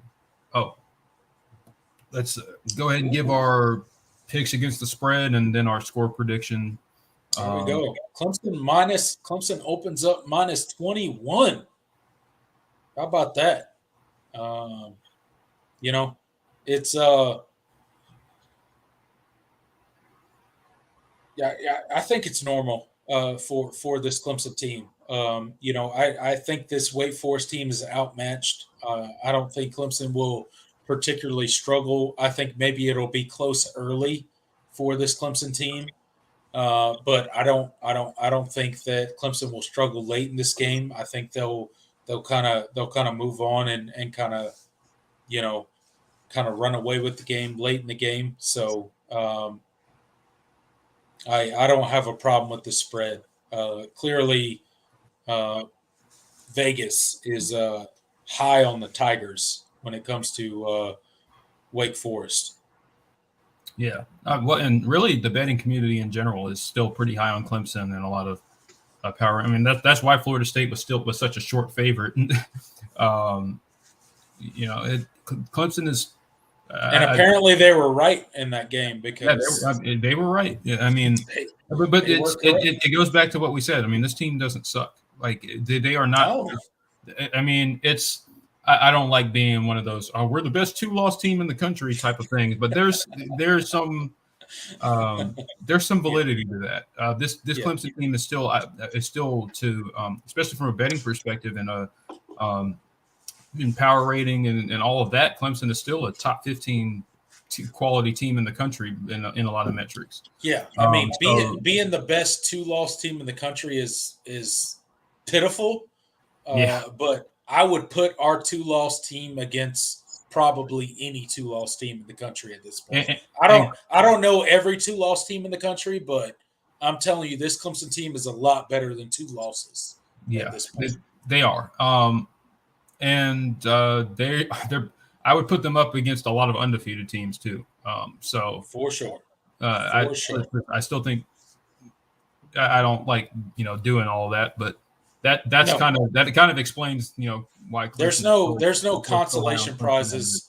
There's no consolation prizes on this channel, so don't mistake anything what we're saying. But at the end of the day, this Clemson team is a lot better than some teams that are ranked in the top 25 right now. I can freaking tell you that right now, without a doubt.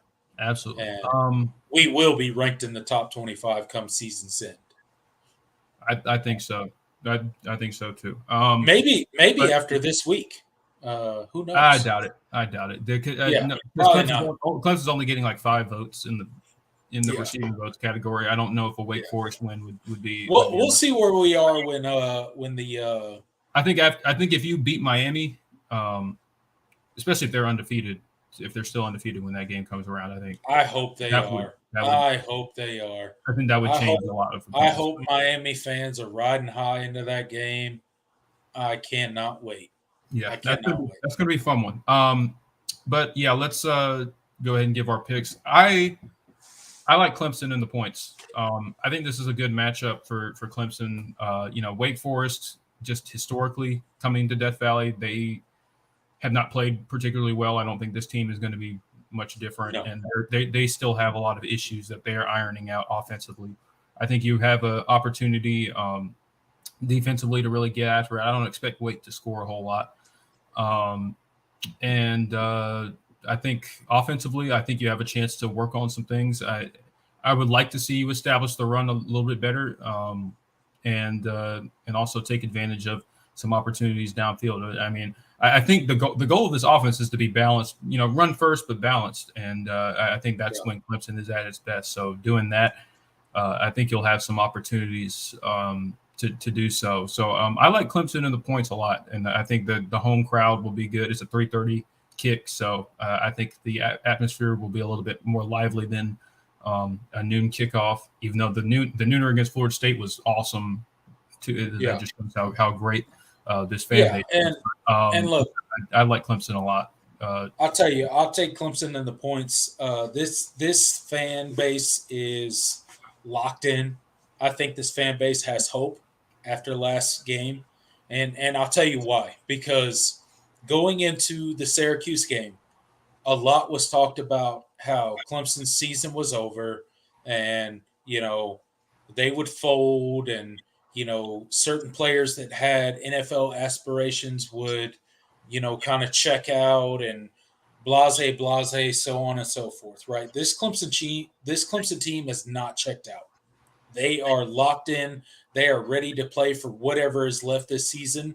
And whatever that is, it is what it is. It's not in Clemson's control.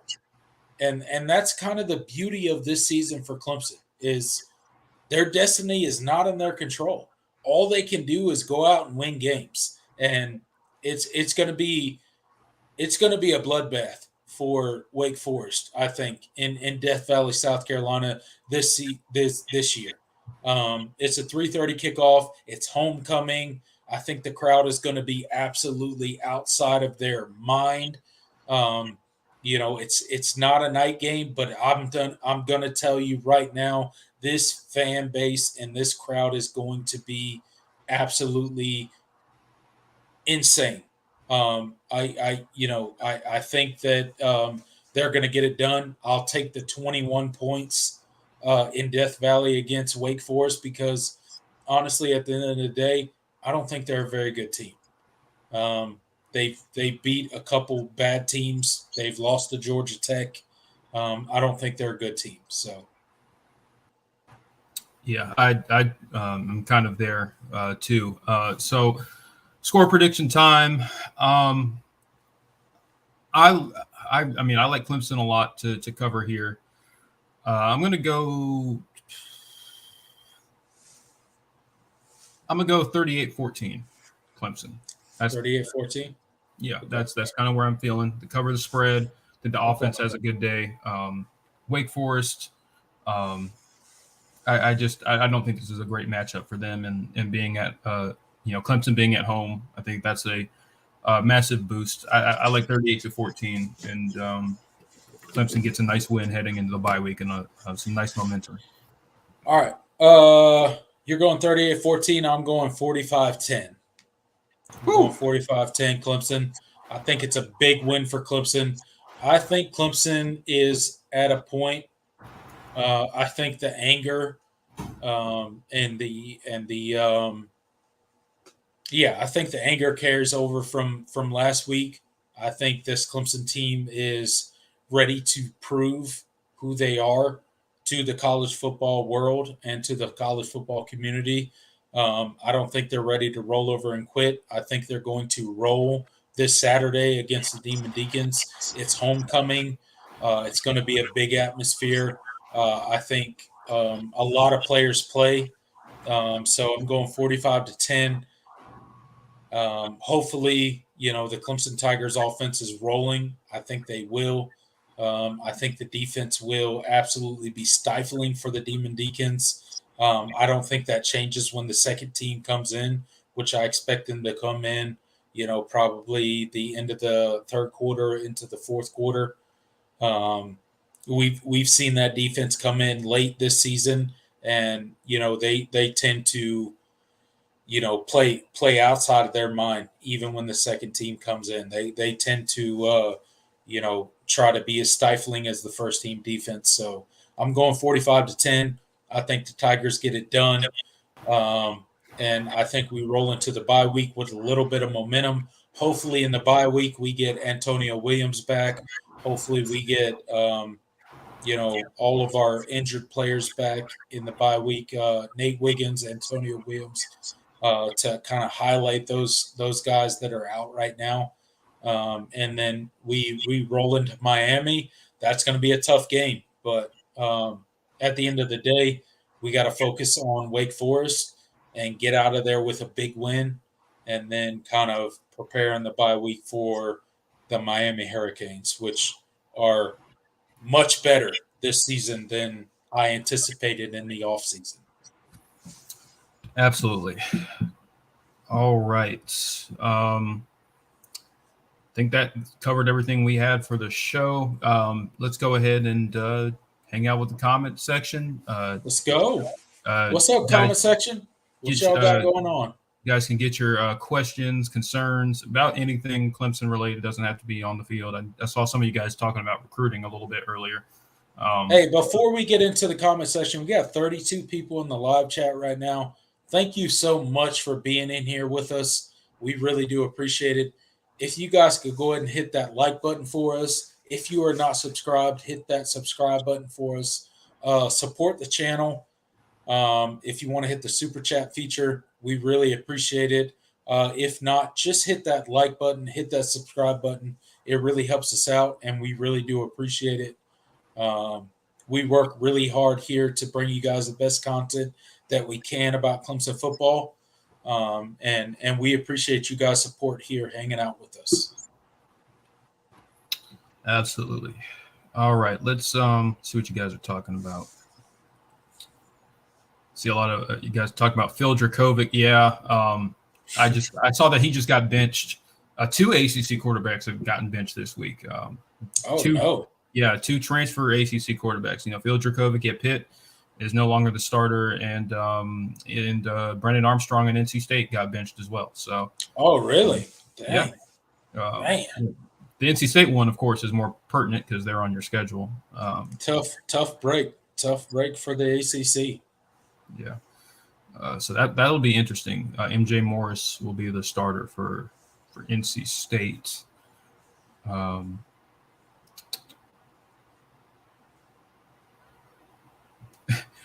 What's up, Will? Good to see you. He says, the way my Commanders are playing, Clemson will keep them embarrassing first half. Yeah, they are not playing very well right now. Yeah, for sure. Definitely not. I wanted to address, because there was a concern about David Ajumame. I saw it somewhere. I wanted to address it. Oh no! I lost it. Okay, well, someone had a concern about him potentially flipping. There's been some rumors out there because he was at an Auburn game that he's considering flipping. Listen, there's no sure things in recruiting, but as far as I know, that was something. That was not a recruiting trip. It wasn't an official. He was there with some teammates, and people blew it up. Obviously, Clemson. I can tell you one thing. Are not cool with. They're not thrilled that he did that. But I can tell you one thing. I guarantee you that visit was ran past the Clemson coaching staff prior to it, and it was simply a visit with his teammates. That's kind of how the Clemson staff runs. They kind of clear it through. You think back to Deshaun Watson when he went to a visit late in his recruiting cycle with some teammates, and it was approved by the Clemson coaching staff. So I wouldn't. Well, actually, it wasn't. That was kind of a big deal. Okay. I think he visited Auburn while he was committed. Auburn. Yep. Yeah, it was Auburn. That one wasn't approved. Well, I don't know. I don't have any confirmation that David's visit to Auburn was approved of. I think that was more of him just going because he just going with some teammates who were going, and I don't think the staff is thrilled that he did that, but he's not. It wasn't an official visit, so I wouldn't worry. I wouldn't worry too. Yeah, I wouldn't worry too much about it. I've got nothing. There's nothing down the pipe as far as a decommitment or anything like that. I think David is pretty locked in right now. But things. Listen, there's never a sure thing in recruiting, especially these days. So I never want to say I never say a kid's a lock. I never say he's gonna.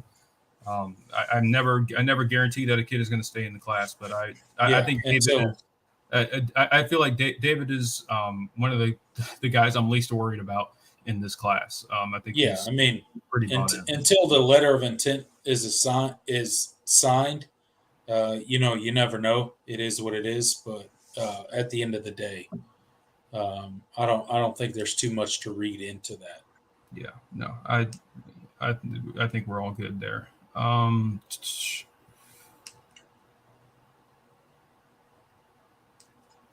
Thoughts on college football having a Wednesday night game? Well, that's been happening for a while. It's never like there's never marquee matchups there. That's typically like when the MAC is playing and stuff like that. But Yeah, that's it's all a part of college football growing their brand. I mean, yeah, it's just like the NFL and their international games. It's all about money and growing the brand. That's. I mean, look, it's a money driven game, and they're going to continue to try to grow the brand. And if it that means playing games on Wednesday, then that's what they're going to do. Um, there's the college football is about money. It is what it is. So yeah. John gets in and says, "You think we'll ever see Ronan Hannafin take a wide receiver snap this year? Seems like Wake is the last chance. Maybe Georgia Tech. Shame to burn a red shirt only on special teams. Yeah, I think you'll see him. So especially if Clemson takes care of business, I think you'll see him some. I've been intrigued by Ronan, since he's gotten on campus because of yeah, his physical ability and just he looks the part early. but they're So definitely trying. They're trying to redshirt him. So well, um, they were, yeah, they are, but they also but they also want to play him some too. So I'm interested to see how that's going to yeah, we'll see how it goes. play out. But Um, uh, that's all up in the air.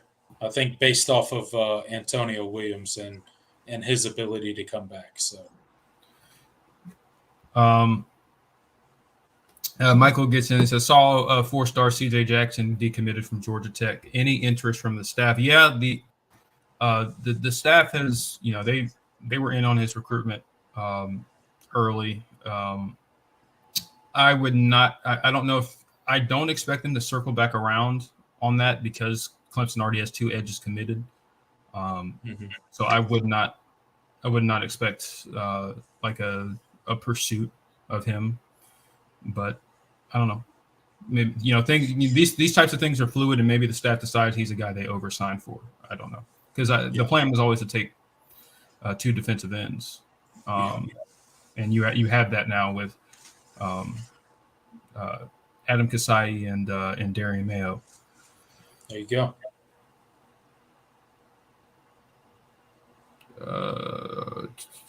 Let's see.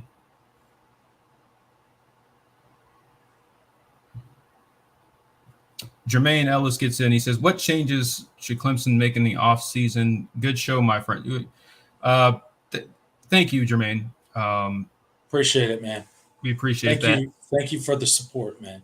Yeah, that's a question that I guess is very fluid depending on how this season continues to play out. Yes. I think there may be some holes to fill in this team. Yeah. It could be defensive end. It could be offensive line. Those are kind of the position groups that come to mind most readily for me. Maybe even linebacker. We're pretty thin at linebacker this season. So maybe that's a way that Clemson kind of plugs some holes this offseason. But I think there will be 1 or 2 players that Clemson kind of targets in the transfer portal this offseason. But I do expect Clemson to probably get into the transfer portal this offseason. I'm not sure what position group, but I just rattled off 2 or 3 that could possibly be the case. Yeah.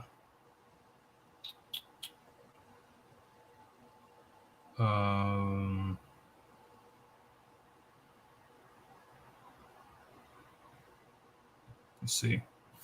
Also, what's our chances with the 2 offensive line targets we have offers out to? Really, we have 3. If you count the UK, I cannot pronounce his name. But the two main targets I obviously you're referring to are Elijah Thurman and Favor Edwin.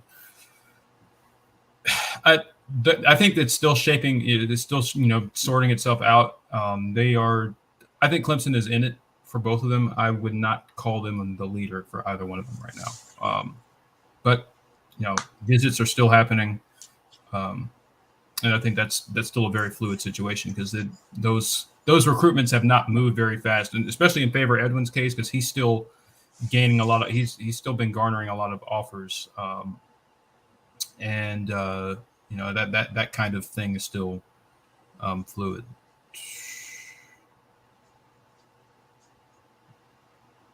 Trent Porsche Pal 79 says transfer portal kicker. Yeah, I think that's something you'd consider, especially if you don't really find a resolution to that by the end of the year. That might be something you have to consider. Although I wouldn't.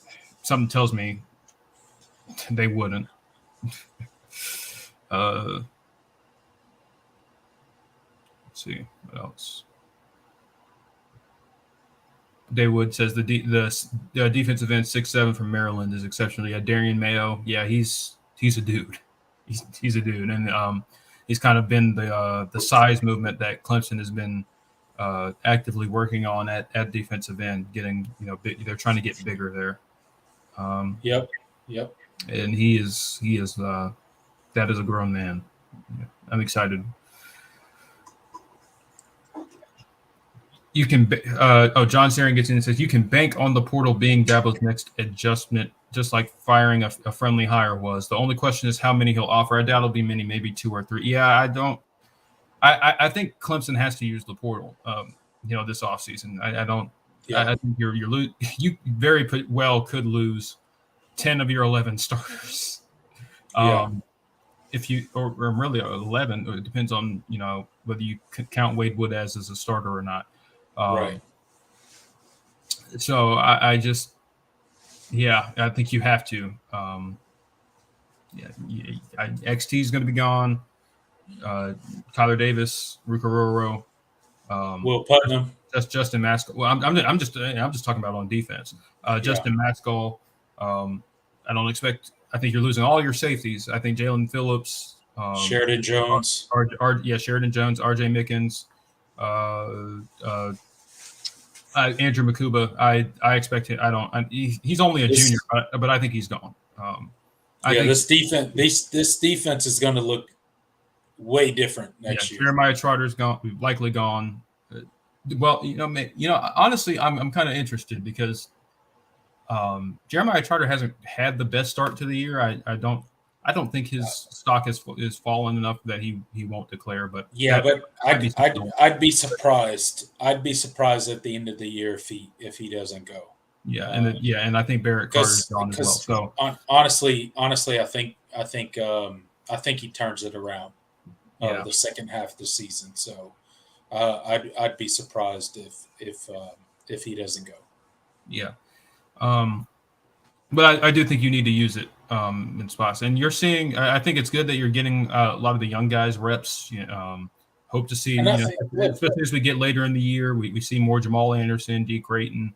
I think Dabo Swinney's going to surprise a lot of people in the fact that he is willing to use the portal in certain areas. And he's made it known. Like, I feel like he says it all the time and people don't really listen. Because of, maybe some of his previous comments that have been, misconstrued. Dabo Swinney's not against the transfer portal. He's just not. I know there's a narrative out there about Dabo Swinney that, he's completely against NIL and the transfer portal and all this stuff, but it's just not true. Like, I guarantee you, if Dabo Swinney looks this offseason and thinks there's holes on his team, and he looks to the transfer portal and thinks that there's people that can, plug those holes, I don't see him ignoring the transfer portal just because he doesn't want to go there. Like, I don't believe that. Like, I just don't. Yeah. I think you'll see Clemson use the portal. It really just is how much, as a couple of you guys He's said. never going to build his team through the transfer portal. He's just been there too long. He's not a new coach at Clemson, so it's not going to be 47 transfers or whatever Dion did at Colorado. It's not going to be that. He's not a new coach at Clemson, so it's never going to be that. But to say that he won't fill holes, I don't. I think he will, and I think that'll probably start this offseason because of the amount of talent that Clemson is going to lose, and I think there's maybe been some guys that they missed on, and maybe some guys that have been underdeveloped. So this may be the year where Clemson takes a few guys out of the transfer portal.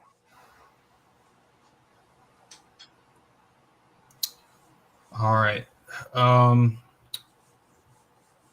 Anything else before we get on out of here? I don't think any one of Dabo's kids should have a say in what's best for the program. I'm not really sure. I don't know that they do. I'm not sure what you're referring to there. Yeah, I don't think they do. Let's see. Big Load, good to see you, man. He says Dabo better use that portal. The portal would have helped in every year in the past. Dabo better get with the times. I think you're going to see Dabo use the portal this offseason. Like you said. So. I'm saying Dabo will keep offering or whatever it takes to get 2 or maybe 3 this cycle, not a bunch. He'll never build his roster, just fill. Yeah, I agree. I don't expect Clemson to do a transfer portal overhaul or anything like that. But they need to be aggressive in filling those holes, though. So whatever you have to do, if you have to offer more guys than you normally would, then yeah, I don't. They. I remember when they offered Osiris Torrance and Olu Oluwatimi a couple of years ago out of the transfer portal. They offered those guys, and then when they didn't come to them, they were just like, they just threw their hands up and said, "Well, we'll just go with what we got." Yeah, I don't think you can afford to do that. No. And I think they have to pursue those guys more aggressively now. So, and I think they understand that. So.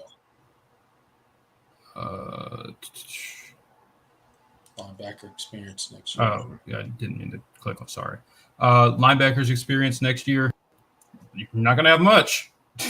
That's for sure. We don't have any linebacker experience next year. Well, if the guys that we leave, if the guys that we expect to leave, then we don't have any. So. It's going to be interesting. Except for Wade Woodaz, but that's about it. I mean, Jamal Anderson, D. Creighton, Kobe McLeod. Those guys are going to be. Those guys are going to be pretty great. It's going to be a green group next year, without transfers. So we'll see what happens. Yes, we will. I guess the silver lining is, Sammy Brown. You'll have some talented guys coming in, Sammy Brown, Drew Woodaz, to kind of fill in. But I think you could have. I think you could. It wouldn't hurt to take a transfer linebacker. Yeah, I think it would be good to take a transfer linebacker if you can get one next year. If you could get the right guy in next year to take a transfer, a graduate transfer linebacker or two, I think it would be good for Clemson next year. That could definitely be a position where I could see Clemson benefiting from the transfer portal. And again, the transfer portal has changed from 45 days to 30 days. They shortened the window. They shortened the window a little bit. So, I don't know what that does much to the transfer portal. I think the guys that are going to transfer are going to transfer regardless of the shortening of the window. But, I think that maybe makes it a little bit easier for the evaluation process and the coaching process, probably. So, yeah. Thank you, Big Low. Great show, guys. Hit like and share. Yeah, absolutely. Thank you, man. Just small things about bringing in a kicker to bench your current one. Obviously, Gunn struggles, but White's is no better. They didn't. I don't think they told Dabo to do that. I think they just thought of that and were like, "Hey, Jonathan White's is still in school," and they just. I think it's the way that the story was described. It was more of an offhand, like, "Hey, he's still in school," and Dabo was like, "Oh, well, and then Dabo decided to pursue that. I don't think they were like, "Oh, you need to go get Jonathan White." I think they just said they just happened to know he was still in school and letting Dabo know. And Jonathan White hasn't been great, but he's been slightly better than Robert Gunn. So I mean, he's look, and he hasn't had the god awful. Yeah, Clemson's kicking game is piss poor at this point. Like it's bad. It's not good at this point. Yeah. However, I don't think Dabo was like listening to his sons on decision making. Yeah, and I think Jonathan Weiss has stabilized the position to a degree. However, it's just not good at this point. And at a certain point, I question whether you keep relying on Weiss and whether you just switch gears and let Gunn make his mistakes. Yeah, well, I mean that's a decision for the staff to make. I'm just saying that Dabo's kids are not the ones influencing these decisions. No. Dabo's kids are not the ones making decisions for this program. To say that would be ridiculous. But at the end of the day, as fans, we can speculate as much as we want to. And at the end of the day, I speculate to, at what point do you just let Robert Gunn run out there and make his mistakes? But again, I'm not the one making decisions for this program. I'm not in there every day. I'm not in practice. I don't know what's happening in this building every single day. So, at the end of the day, I can speculate as a fan, but that's all I can do. I can speculate. That's it. I don't know what they're seeing. So clearly they're seeing a decided advantage between Weiss and Gunn. So we got to trust the guys that are making $10 million a year. Yeah, I mean, White's isn't missing his extra points. He's not. I think there should be. I think there needs to be maybe a more of an even split on what the responsibilities are. Maybe I saw someone suggest earlier, maybe White, kicks extra points and let Gunn figure it out with the field goal kicking. But and it's supposed to be split. Like I thought, when he kicked that, I thought Gunn was supposed to kick, from 40 and out, but they trotted White's out there for that 40-yarder before the half on Saturday. So I don't know. Maybe they decided that was kind of the borderline, and it was kind of a. Who knows? Kind of a decision. I don't know. Wade says Drew is more athletic than he is. Yeah. Drew Woodaz is he's fast. He's fast. That's for sure. So I'm excited to see him. Can't wait. This could be a really good line. You have Sammy Brown and Drew Woodaz in your class currently. You're pursuing Bradley Shaw. That would be a really great late add. And kind of fill your linebacker numbers. And that's the thing is we've seen how freshman has affected this Clemson team in the past, even this year in a Tyler Brown, right? So, and last year in Antonio Williams. So, it's not outside of the realm of possibility that those dudes would have, a big impact on this team. Who knows? But the depth is definitely a question mark for the linebacker crew coming into next season, and maybe that's a place where they choose to use the portal. Who knows? These coaches are obviously going to have to evaluate and make a decision heading into the summer. All right. Last question before we get on out of here. ForcePal79, he says, if Dabo truly is frustrated with Goodwin and ends up firing him or demoting him, how would you feel about the pursuit of Manny Diaz? I like Manny Diaz as a DC. Well, I mean, the first part of your question, I don't get the sense that Dabo is frustrated with Wes Goodwin. I know that he's chewed him out a couple times for some situational things, but I don't think Dabo is frustrated with Wes Goodwin. I think Wes has done a good job this year. I think in a lot of the fans' minds that he's not Brent Venables. I think that's obvious. He's in his second year as defensive coordinator. Yeah, but we have a really good defense, guys. I don't know what more you want him to do. They've played well. They haven't. The defense hasn't lost Clemson these two games. Any games this season? Yeah, they any games. Yeah. Not a single game this season has the defense lost Clemson. Right, and I think. There are some things, there are some minor things here or there that I wish Wes was doing better, but I don't get the sense that Dabo is frustrated. I don't think the fan base should be frustrated with him. I think he's because at this point you've gotten this far with him. I think you let him continue to get better, because I do think he's improved from last year a lot in a lot of ways.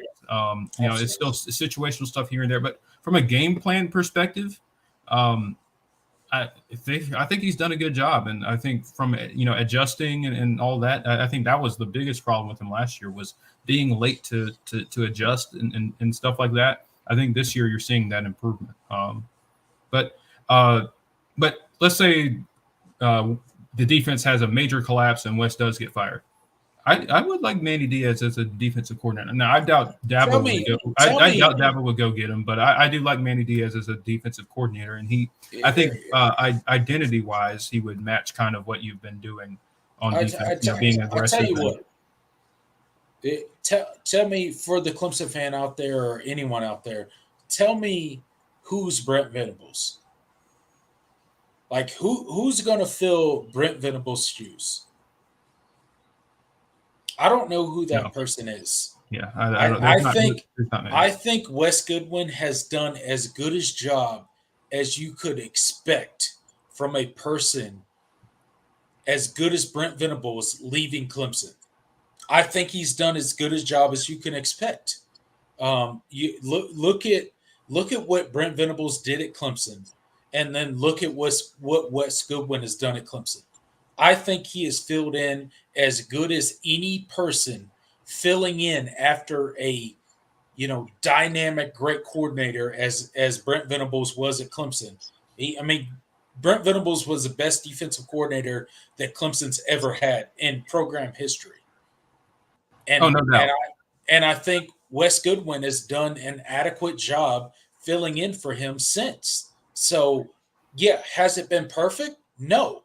Has it been, without flaw? Absolutely not. But at the end of the day, he's done an adequate job of filling in for a absolute legend at Clemson in Brent Venables. So at the end of the day, you got to let him grow up as a coordinator. He's only in his second season as a defensive coordinator ever.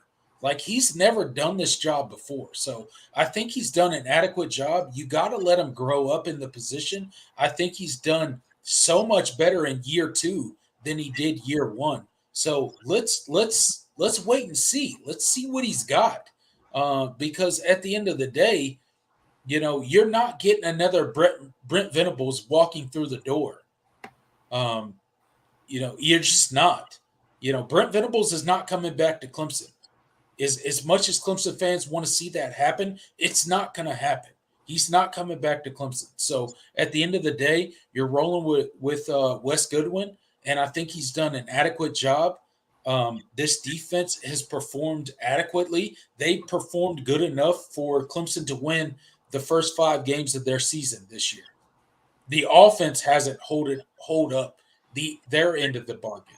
It hasn't been defense that has lost Clemson games this year. It's been the offense. It's been the turnovers. So at the end of the day, you got to give them a little bit of rope. You got to give them a little bit of,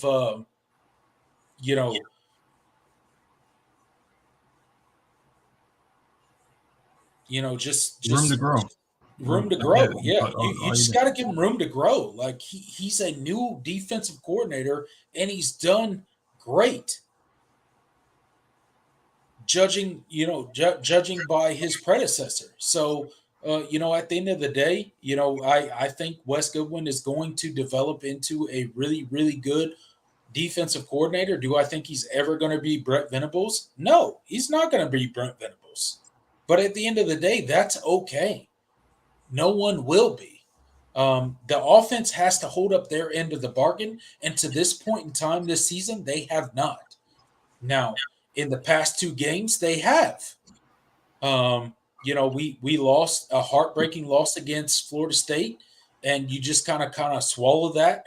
We did against Syracuse, and we came out and handled our business. Now we have to do that against Wake Forest, and now we have to go into the bye week after Wake Forest, and we got to do it again and again and again and again.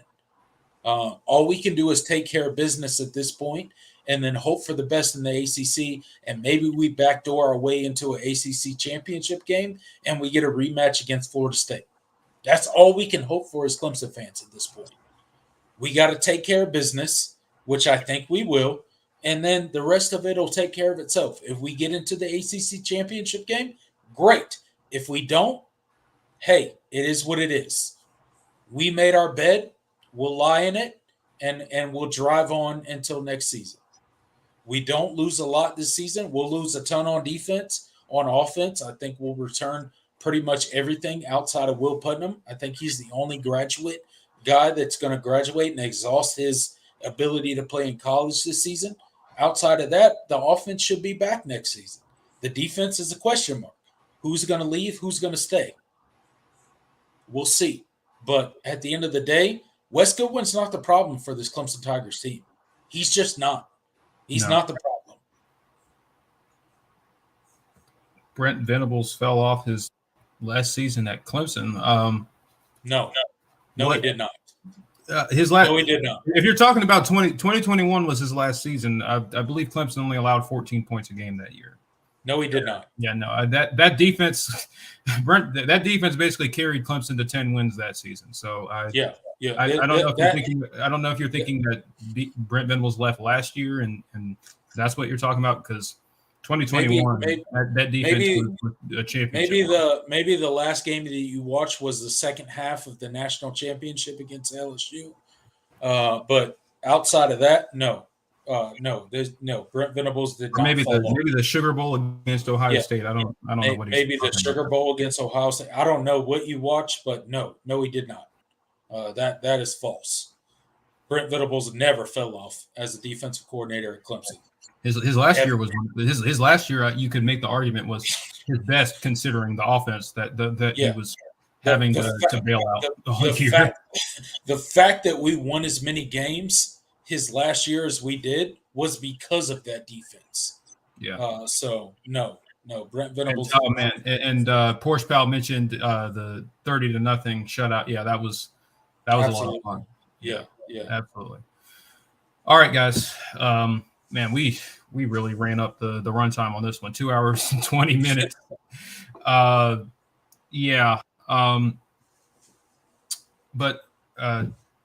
let's go ahead and wrap it up. Thank you guys for tuning in. We still got 22 people in here listening to us. So that's I don't know how you guys did it, listen to us ramble for that long, but we really greatly appreciate it. Seriously. Hit that like button and subscribe one more time if you haven't already. And yeah, Clemson's got a chance to improve to 4-2. Gain some momentum into the bye week and prepare for Miami, and hopefully this is a strong performance for the Tigers on Saturday. Yeah, absolutely, should be a strong performance for the Tigers on Saturday. Thank you guys so much for joining us tonight. We will be here right here on the Voice of College Football Clemson channel, approximately at 7 p.m.